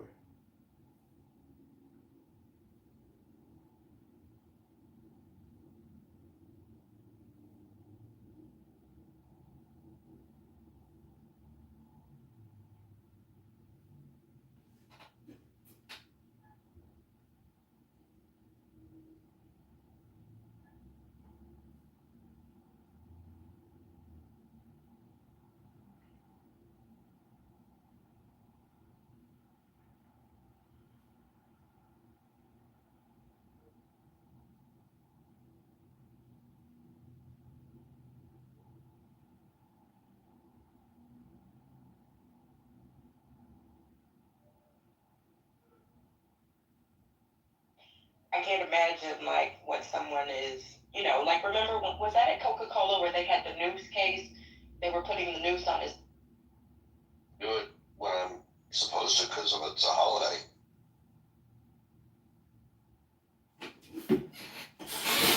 Most of the times a day time, and I eat them within like it's either like lunch and dinner or it's like dinner and breakfast. It's never breakfast and lunch though. Like I always have dinner, but there's 14 hours a day that I'm just not eating. I didn't have that luxury when I worked at Hardee's, and Carl's Jr. with my office next to the test kitchen, and then Mrs. Spiel's cookies, and we had a test kitchen. That was very hard to not throw up. You know, when I was in college, I looked after one of the guys that founded Carl's Jr. and Hardee's, and he gave me this. I'm still so mad about it. He gave me this. I guess it's for the best though, in terms of not getting fat. But he gave me this thing that I could put like a key fob, like a members card thing, where I got a free milkshake every single time I went to a Carl's Jr. or Hardee's. No questions asked. You just like show this. You mean like for life? For forever? Yeah, for it was like. That's pretty cool. And, yeah, it was, and a couple of like the managers when they saw that, they're like, "No way, I haven't seen one of these in a long time." Like who? And it was this guy that I worked. I never even talked to him technically because he had a. Was it? What year would this have been? This would have been in 2000, between 2008. It was my junior year of college, or no, 2009 would have been my junior year of college. So. Was that Carl himself, Carl Karcher, or was it one of his brothers? No. It was one of the earliest investors. An investor, because the Karcher family had. Yeah, no, there were a number of them. It wasn't in the family. It was like one of their first like big money grabs, like in terms of seed funding and everything like that. He was. Yeah, you know, he almost lost the entire company in the. Late 80s, when the real estate market in Southern California tanked, he was overinvested in it, and he almost lost the whole thing. He got dug out of it, but just by the skin of his teeth. What's the reason that it, like on the West Coast is Carl's and on the East Coast is Hardee's? General, like sometimes you'll see. Well, this is a little longer. I'm going to make this a very short story, but it is a long story. I worked for Hardee's first before I worked for Carl's. And our plan was to acquire Roy Rogers in the Northeast, assimilate that, and then go buy Carl's. Well, we bought Roy Rogers, and it turned out to be a complete friggin' disaster. And we lost so much money. We sold most of Roy Rogers to McDonald's. And then we were kind of hurting. And then Carl's decides to buy us. So they buy us, But they tried to do the same thing we did with Roy's. We tried to convert it.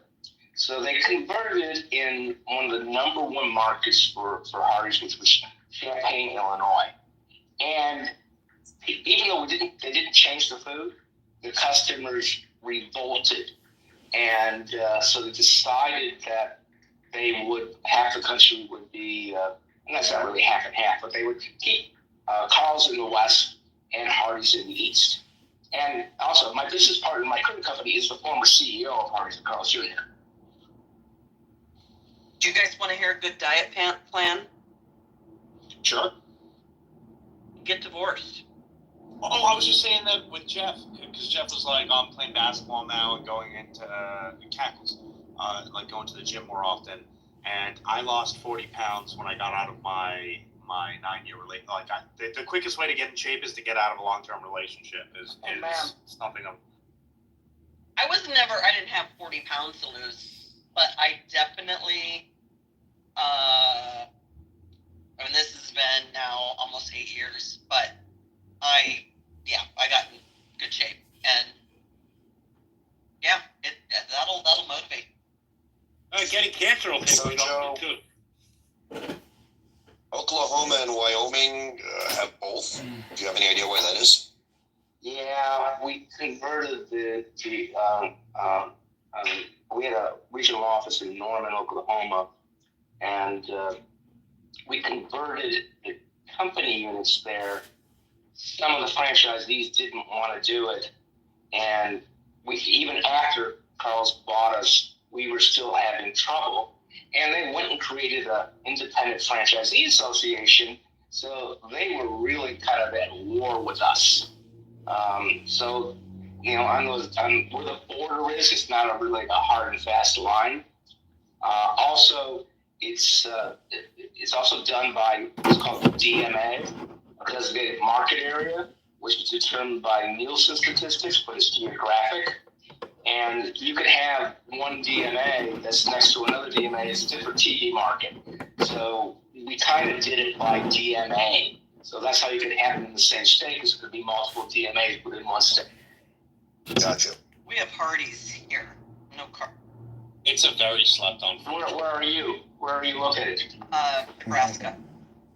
Oh yeah. We do really well in Omaha, the Quad Cities. We would never change those because we did well up there. And we still did it. Well, I'm not there anymore, neither is my partner, but those are good. I'm surprised they're not in New York, the whole Northeast, New York through Maine. Carl's actually did try building one in Manhattan, stuff like that. I never went to it. This was a few years ago. The Northeast is extremely difficult to get real estate in. I mean, you think about, Boston and New York City and even Philadelphia and Newark. All of these places, the roads are, what used to be, cowpaths and stuff, and the Indian trails. So they don't have the same kind of infrastructure that, say, like Raleigh or Charlotte, where they've got really great, interstate highway system belting around the city. You can find more real estate. And the real estate that is there is hard to come by, and it's really, really expensive. So many times, the larger chains will buy out somebody else and convert them, which just doesn't always work out. Now, we had, and I wasn't there, but in the 80s, Hardee's had bought the Sandy's hamburger chain and the Burger Chef hamburger chain, and successfully converted both of those to Hardee's, and they worked out great.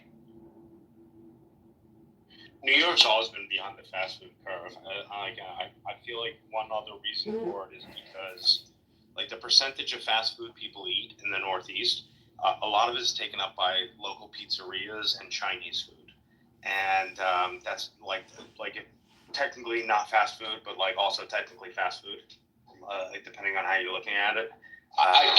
I think you might be onto something there, but also McDonald's, Burger King, and Wendy's are heavily penetrated. They're heavily penetrated. The OGs are up here, but like it took us so long to get. I went to school in the South, and we had a Chick-fil-A on campus, and I like like I was shocked that it took Chick-fil-A so long to infiltrate the Northeast, because it wasn't until like when I was I actually remember after I graduated college, I was back in New York City, and there was one Chick-fil-A in New York City, and it was on the NYU campus. I'd have to get my next door neighbor's kids to bring me into. They were at NYU. I would go in there. I'd buy Chick-fil-A for all my friends that I went to college with. And then I'd come over with like 30 racks of chicken nuggets and like tons of waffle fries, and be like, no way. Like it was, and I never told them where it was. They always tried to get it out of me when I was drunk and everything. And I was like, nope, this is my key to free Chick-fil-A, because you guys will.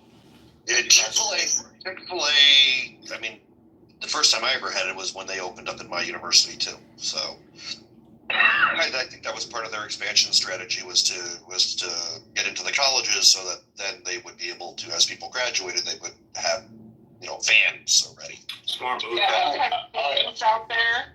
Does anybody have canes in their area? Raising Cane's? Canes, yeah. Oh yeah, Raising Cane's are very good. They're very good, and they do well. All right, I have a quiz for you guys. What do you think the average unit volume of a McDonald's is versus the average unit volume of a Chick-fil-A? Can you define unit volume? Sales per store, sales per restaurant on average. Oh, even with the 1 day open. Okay, hold on. Let me calculate this in my head. I'm gonna say Chick-fil-A is double. Well, but you gotta give me a benchmark. What do you think the McDonald's is? What do they sell a day? Excuse me, a year, annualized, annual revenue. I gotta do math. Revenue, like before taxes, before gross sales after taxes.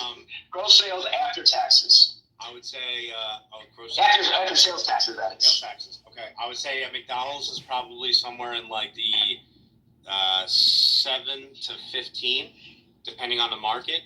And I would say Chick-fil-A would probably be somewhere between 10 and 20. 10 and 20 what? Million.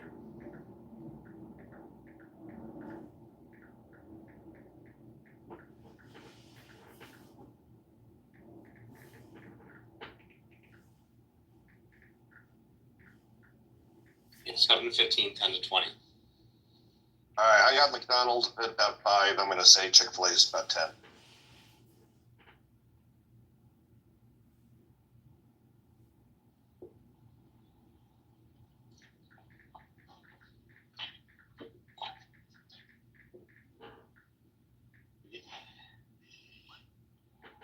Joe?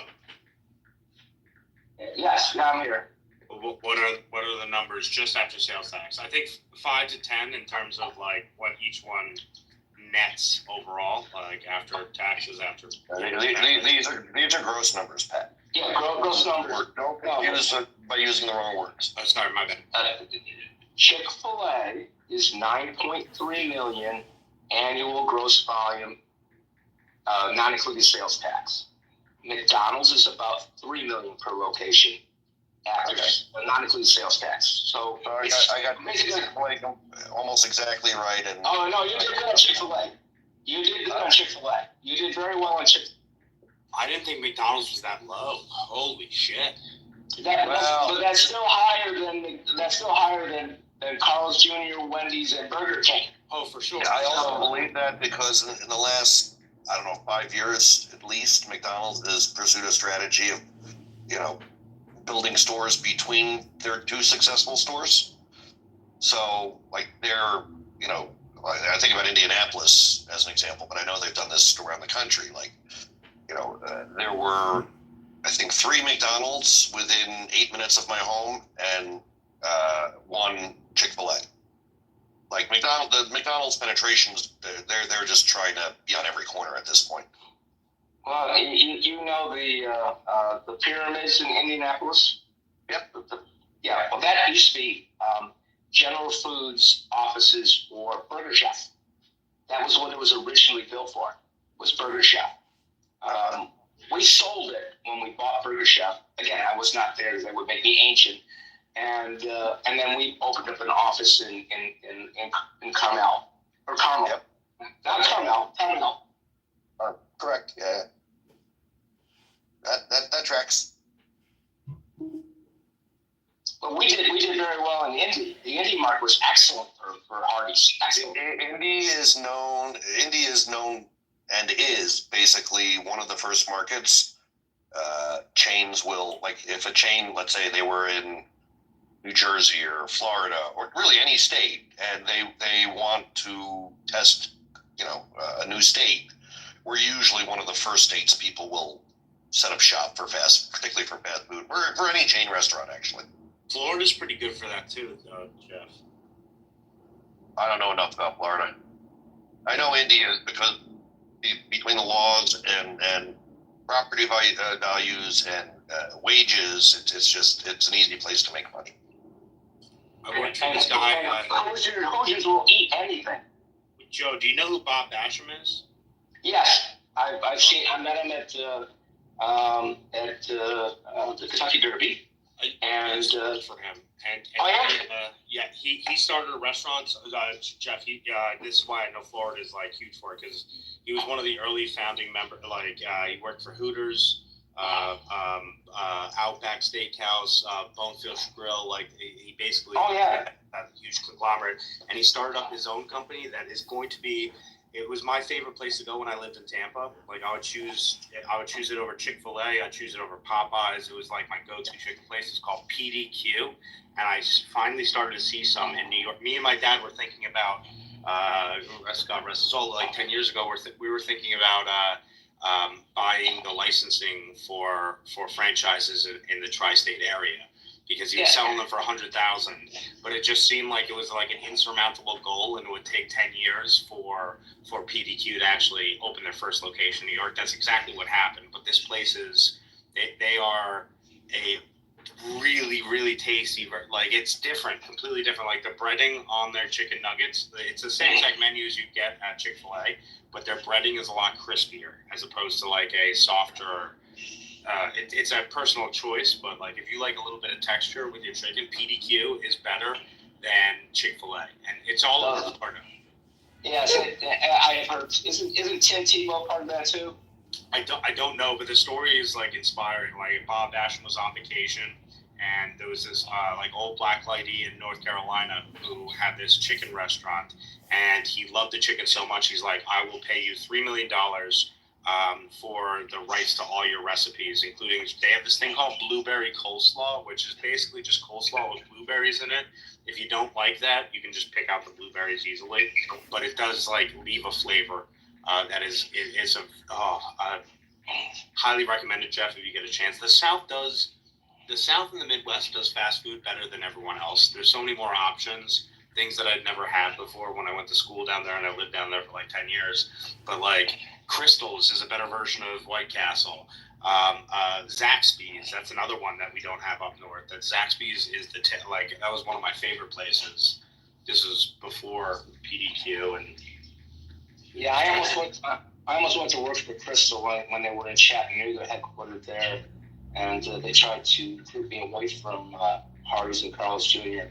And we got really far down the process with them. They actually flew my wife out and me again to actually look at neighborhoods for moving there. But we did not end up putting a deal together on that. What are some of the slept on ones, Joe? Like what are some like people might not have had? You're like, this is actually much better. Because I Carl's and Hardee's, I feel like it's if Burger King fucked Sonic.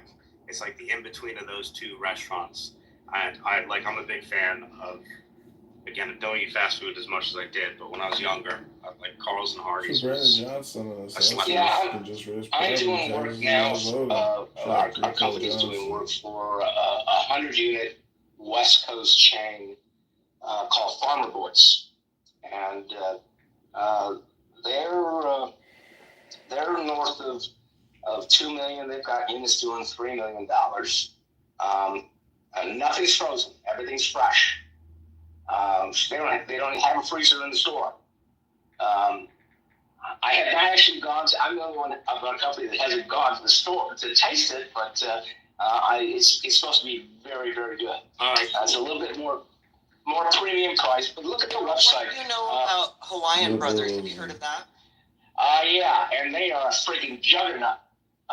They are killing it. We just they are killing it. They are absolutely killing it.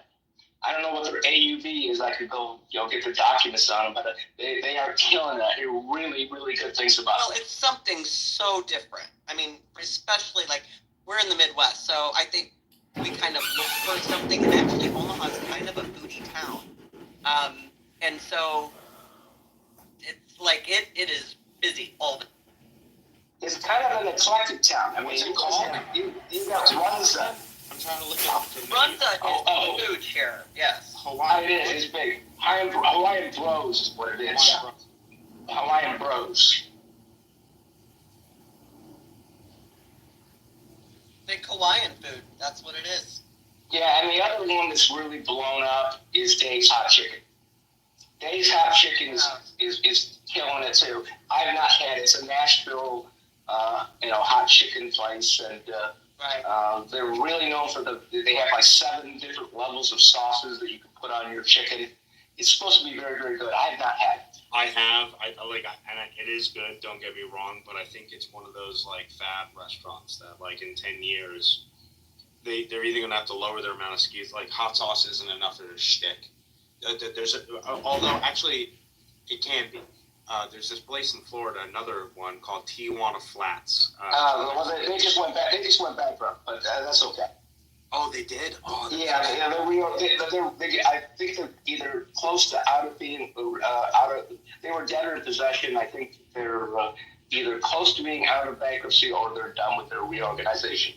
But they went bankrupt. Oh, that sucks. That was I'm not sure how well the organization was run, but the food was awesome, and their sauce bar, where you have like 35 different. Yeah, I used to go there, and when I lived in Louisville, I used to go there, and I loved the sauce bar because I love hot sauces. It was fun. I feel like Runs is one of those things that doesn't really translate too well. I think there may be one in Kansas. Wouldn't surprise me if in South Dakota, but like all over Nebraska. I mean, small towns, big towns, I mean, all over. I was always upset with Tijuana Flats because I thought that they should every single sauce that they were offering, they should be selling those. And then they should have also been outsourcing it instead of making it in-house, where it's like, have you ever heard of World of Beer? Yes, yeah. Another franchise, but yes. But so World of Beer, I was like, I'm very interested in their business model because I think it's like my retirement bar that I'm going to open up, Spuds and Suds, which is basically World of Beer with like as many options for potato based menu.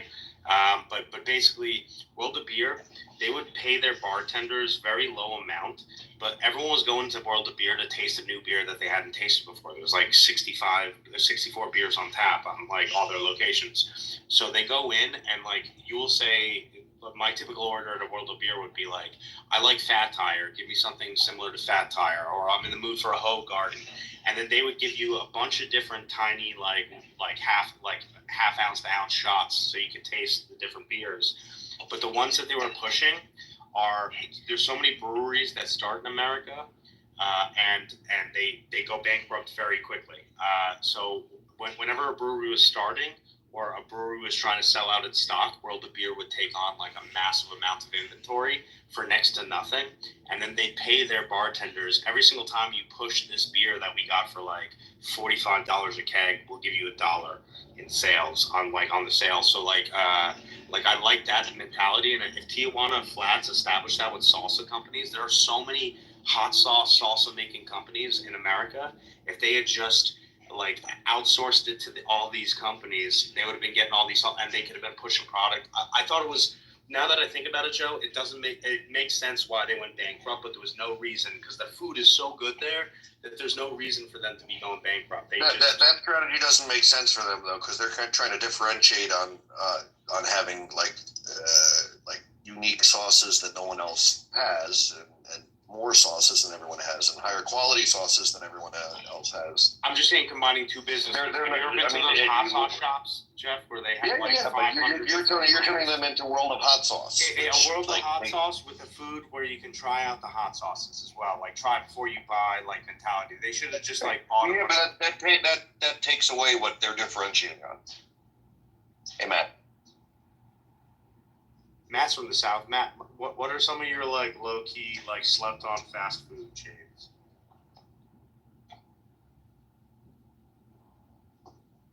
Zaxby's. I love Zaxby's. Zaxby's so good. Yeah, Zaxby's is doing very well too, and it's interesting. But, and let me, Jeff, you'll appreciate this. The restaurants, the quick serve restaurants that are doing the best are the ones that are focused on chicken as their centerpiece protein.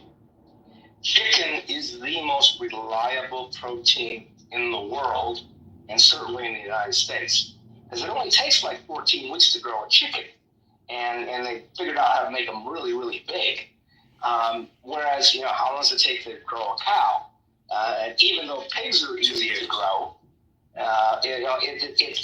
so the reliability of the supply chain makes those much more profitable, and the price doesn't fluctuate. Even if you have an avian flu outbreak, the chicken needs to recover very, very quickly, whereas pork and beef would take much longer to recover during the space between the outbreak, when they would have to kill all the animals and they would have Yeah, that makes sense actually. Oh, wow.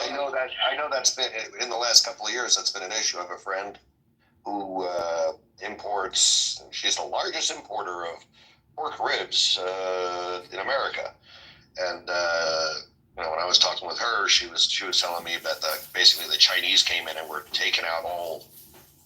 They lost all their domestic pork because of swine flu, and so that she was struggling because I think Germany was where they were raising the really high quality pigs that she was getting, and the Chinese just came and like outbid them, so she was struggling to continue to get her supply chain. But that makes sense though. If you're having an issue like that. Yeah, and like that, chicken bounces back much quicker. You're going to be insulated from those sorts of supply, inventory, price issues. Wait, would that mean pork is cheaper than beef though? Because pork, so you can. Pork is absolutely cheaper than beef.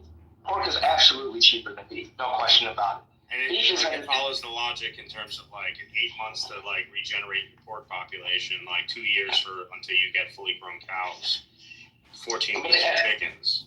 But the other aspect of the chicken-centered quick-serve restaurants is the cooking process.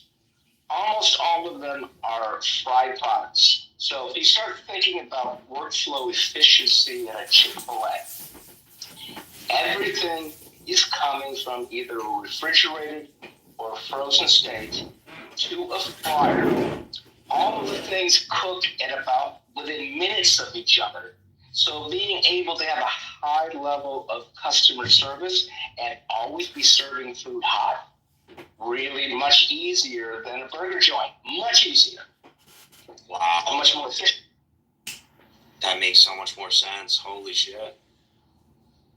And Jeff, you thought I only knew about pizza, huh? Didn't you? Wait, you're pizza?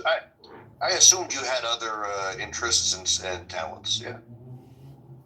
So, Joe, I just bought, I'm fascinated by your life's work. I just bought the exclusive right because I feel like I need a hobby over the next 2 years. And I'm thinking about moving to Ireland, where most Irish people come through New York. They have family or friends living there. They've had New York pizza. They know it's the best pizza, on the planet, in my opinion. But I bought the rights to this machine called the New York Water Maker. And it basically can turn any water in the world into New York City tap water. I get that it's all a marketing scheme, but in terms of if I go over to Ireland in 2 years, I expect to have the best pizza in Ireland, universally ranked as the best pizzeria in Ireland. And I feel like the fact that I'm have the New York Water Maker will just give me that little extra boost of credibility. What are some some things you would tell someone who's trying to start up a pizzeria? Like, I would tell them that the quality of your water is really, really important, along with the quality of the types of flour that you use, your fermentation process, your dough management, all of those things play into it, and then the type of cooking equipment you're using to make your pizzas in. There's a lot of different technology out there, and it's rapidly changing. The Italians have a new conveyor oven. It looks like a Domino's conveyor oven, but instead of having a wire or mesh conveyor, they actually have weaved in pieces of stone. So now it has the same characteristics in baking that you get from a stone-baked oven, with a much more reliable management of temperature. So there are a lot of different aspects of it, and it depends on what style of pizza. So, there's in burgers, there's a certain amount of ubiquity, and even with the chicken operators, Zaxby's and Raising Cane's, is there really a ton of difference? Is there a ton of difference between Dave's Hot Chicken and the other Nashville Hot Chickens? I'd say no. They're, some are going to be higher quality, but in terms of how they operate, they're very, very similar. Pizza, great deal of variation. Yeah, great deal. Well, like the thing is, I was thinking stacked ovens, and my logic is conveyor belts, like which I do like. That sounds awesome, but there's more moving parts in them. So like if that breaks down, you're so reliant on it. Whereas like stacked oven, if like one of them stops working, you'll still have like operational capabilities. So like I'm scared of the conveyor belt system. Well, most of the higher volume operators that use conveyors have more than one in there. Exactly. So they're not relying on one. And also, the conveyor ovens are really very low maintenance. I mean, you do have to worry about the conveyor actually breaking, so it can't move. But otherwise, the parts aren't really any different than a deck oven, electric or gas. See, like my goal would be like a max capacity of like 200 pies a day type of, like that would be max, like, and requires more, like optimally, like I'd be happy selling like 100 pies a day type of thing. I don't think I have the capacity for conveyor, so I'd need stacked ovens. This New York water maker is fascinating. Doesn't explain remotely how it does it, but it doesn't just claim to be able to turn any water into New York water. It claims to be able to turn any water into any city's water. Yeah, basically what they do is they take test samples of cities. Obviously, the main reason that they're selling it is like New York, so they have that unlocked, but you have to send in, so I have the exclusive rights. Once I get to Dublin, I have to send them in a water sample, like the tap water where I'm going to be intending to hook up my New York water maker machine to. And then they will come up with this chemical bag, so put the exact percentage of fluoride into it, like all that type of stuff. So it runs through this, and by the time it comes out of this like packet, it matches the New York City water. But theoretically, you could be like, I like Cincinnati water. It's good for Skyline Chili or something like that. You could, like Paris or another city. Exactly. Yeah. I mean, it's really just a thing for. It's only really important for baked shit for the most part. Pretty much. Well, what about whiskey and what about beer? Well, yeah, I'm sorry, you're right. That's a good point. They also mentioned. Yeah, you're correct.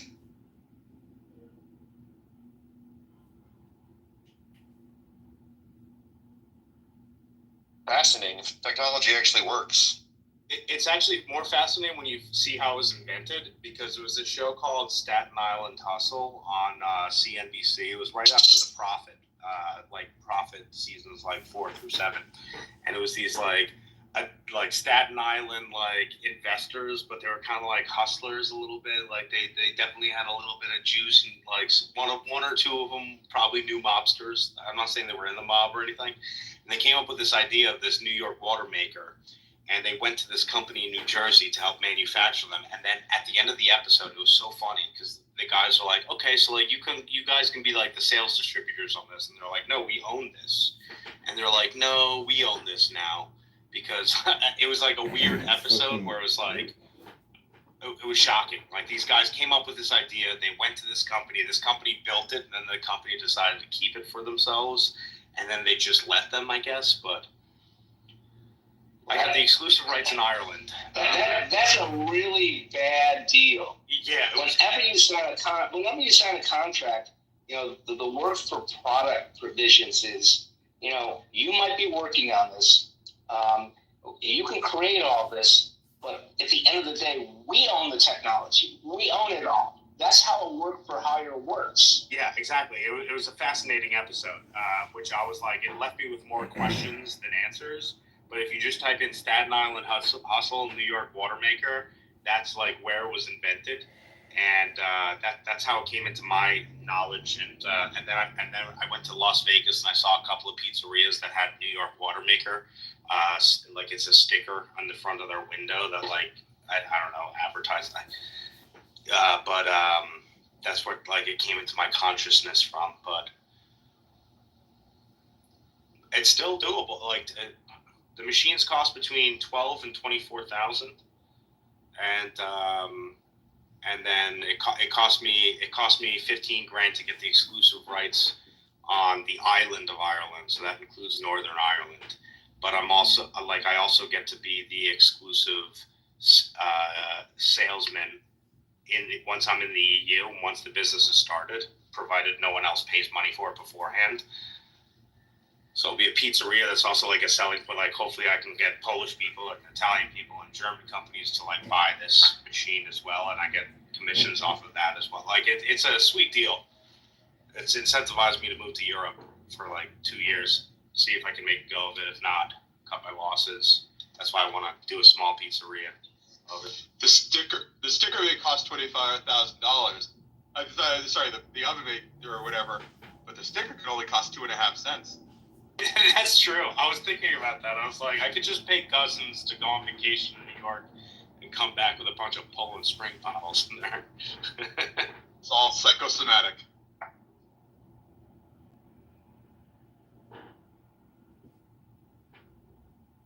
That's the other thing. I don't know what the maintenance on the machine is or how much the filters cost. Because, like, I'm assuming you run through those. So there might, like, that's the thing that I'm most worried about. So, Matt, you might be right. Just ship in New York City tap water.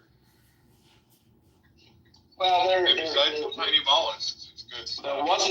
There was a bagel brand. I don't know if they're still in business or not, called Brooklyn Water Bagels. I used to go to that Tampa. Yeah. Yeah, they started in Florida, and their whole thing was that they shipped New York water to Florida to make their bagels. That was their thing. Now, it's pretty damn expensive to ship water on a truck to from New York to Florida. They would be an ideal customer if they're still in business for something like this, because then you just buy the machine and you're done with shipping. You make your own. Except I was just reading an article before you mentioned it. I pulled it up. That bagel company is suing a local pizzeria because they effectively were not importing New York water. They had some sort of process to quote unquote Brooklynize the water, so basically something similar to what we're talking about here. And somehow the pizzeria ended up stealing the technology and doing the same thing. So they're suing the crap out of each other. Wait, the water maker company or the Brooklyn Water Bagel company? It's a pizza place, and actually, that's a really good question. Why, if I'm a restaurant, let's say I'm a restaurant. I mean, if I'm a restaurant, let's say in the town. You're a restaurant. I'm a restaurant now. I mean, I could buy one of these $20,000 machines, but if I have one of these $20,000 machines, why wouldn't I just become a water distributor for New York Water and keep all the other restaurants in town from having to buy a $20,000 machine? That's that's a good point. Yeah. You need a contract of some sort that they're like not allowed to spread the technology or something. Yeah, of course. But I mean, yeah, I think that might be the flaw of this business model is that you don't really need, each restaurant doesn't necessarily need a machine. They just need access to the water. And water is not that difficult. Yeah, but I think there is some application for having high quality water, whether it's New York or whatever formulation it is, in your restaurant. Because if you're boiling pasta, you're making soup. I mean, almost all your stuff has some kind of water. The only thing that doesn't have water is your steak, but certainly your bread has water in it. And if you're doing that, having high quality water is going to improve all the recipes in your restaurant. It's going to make it taste better. Even if it doesn't make it taste better, a placebo effect, like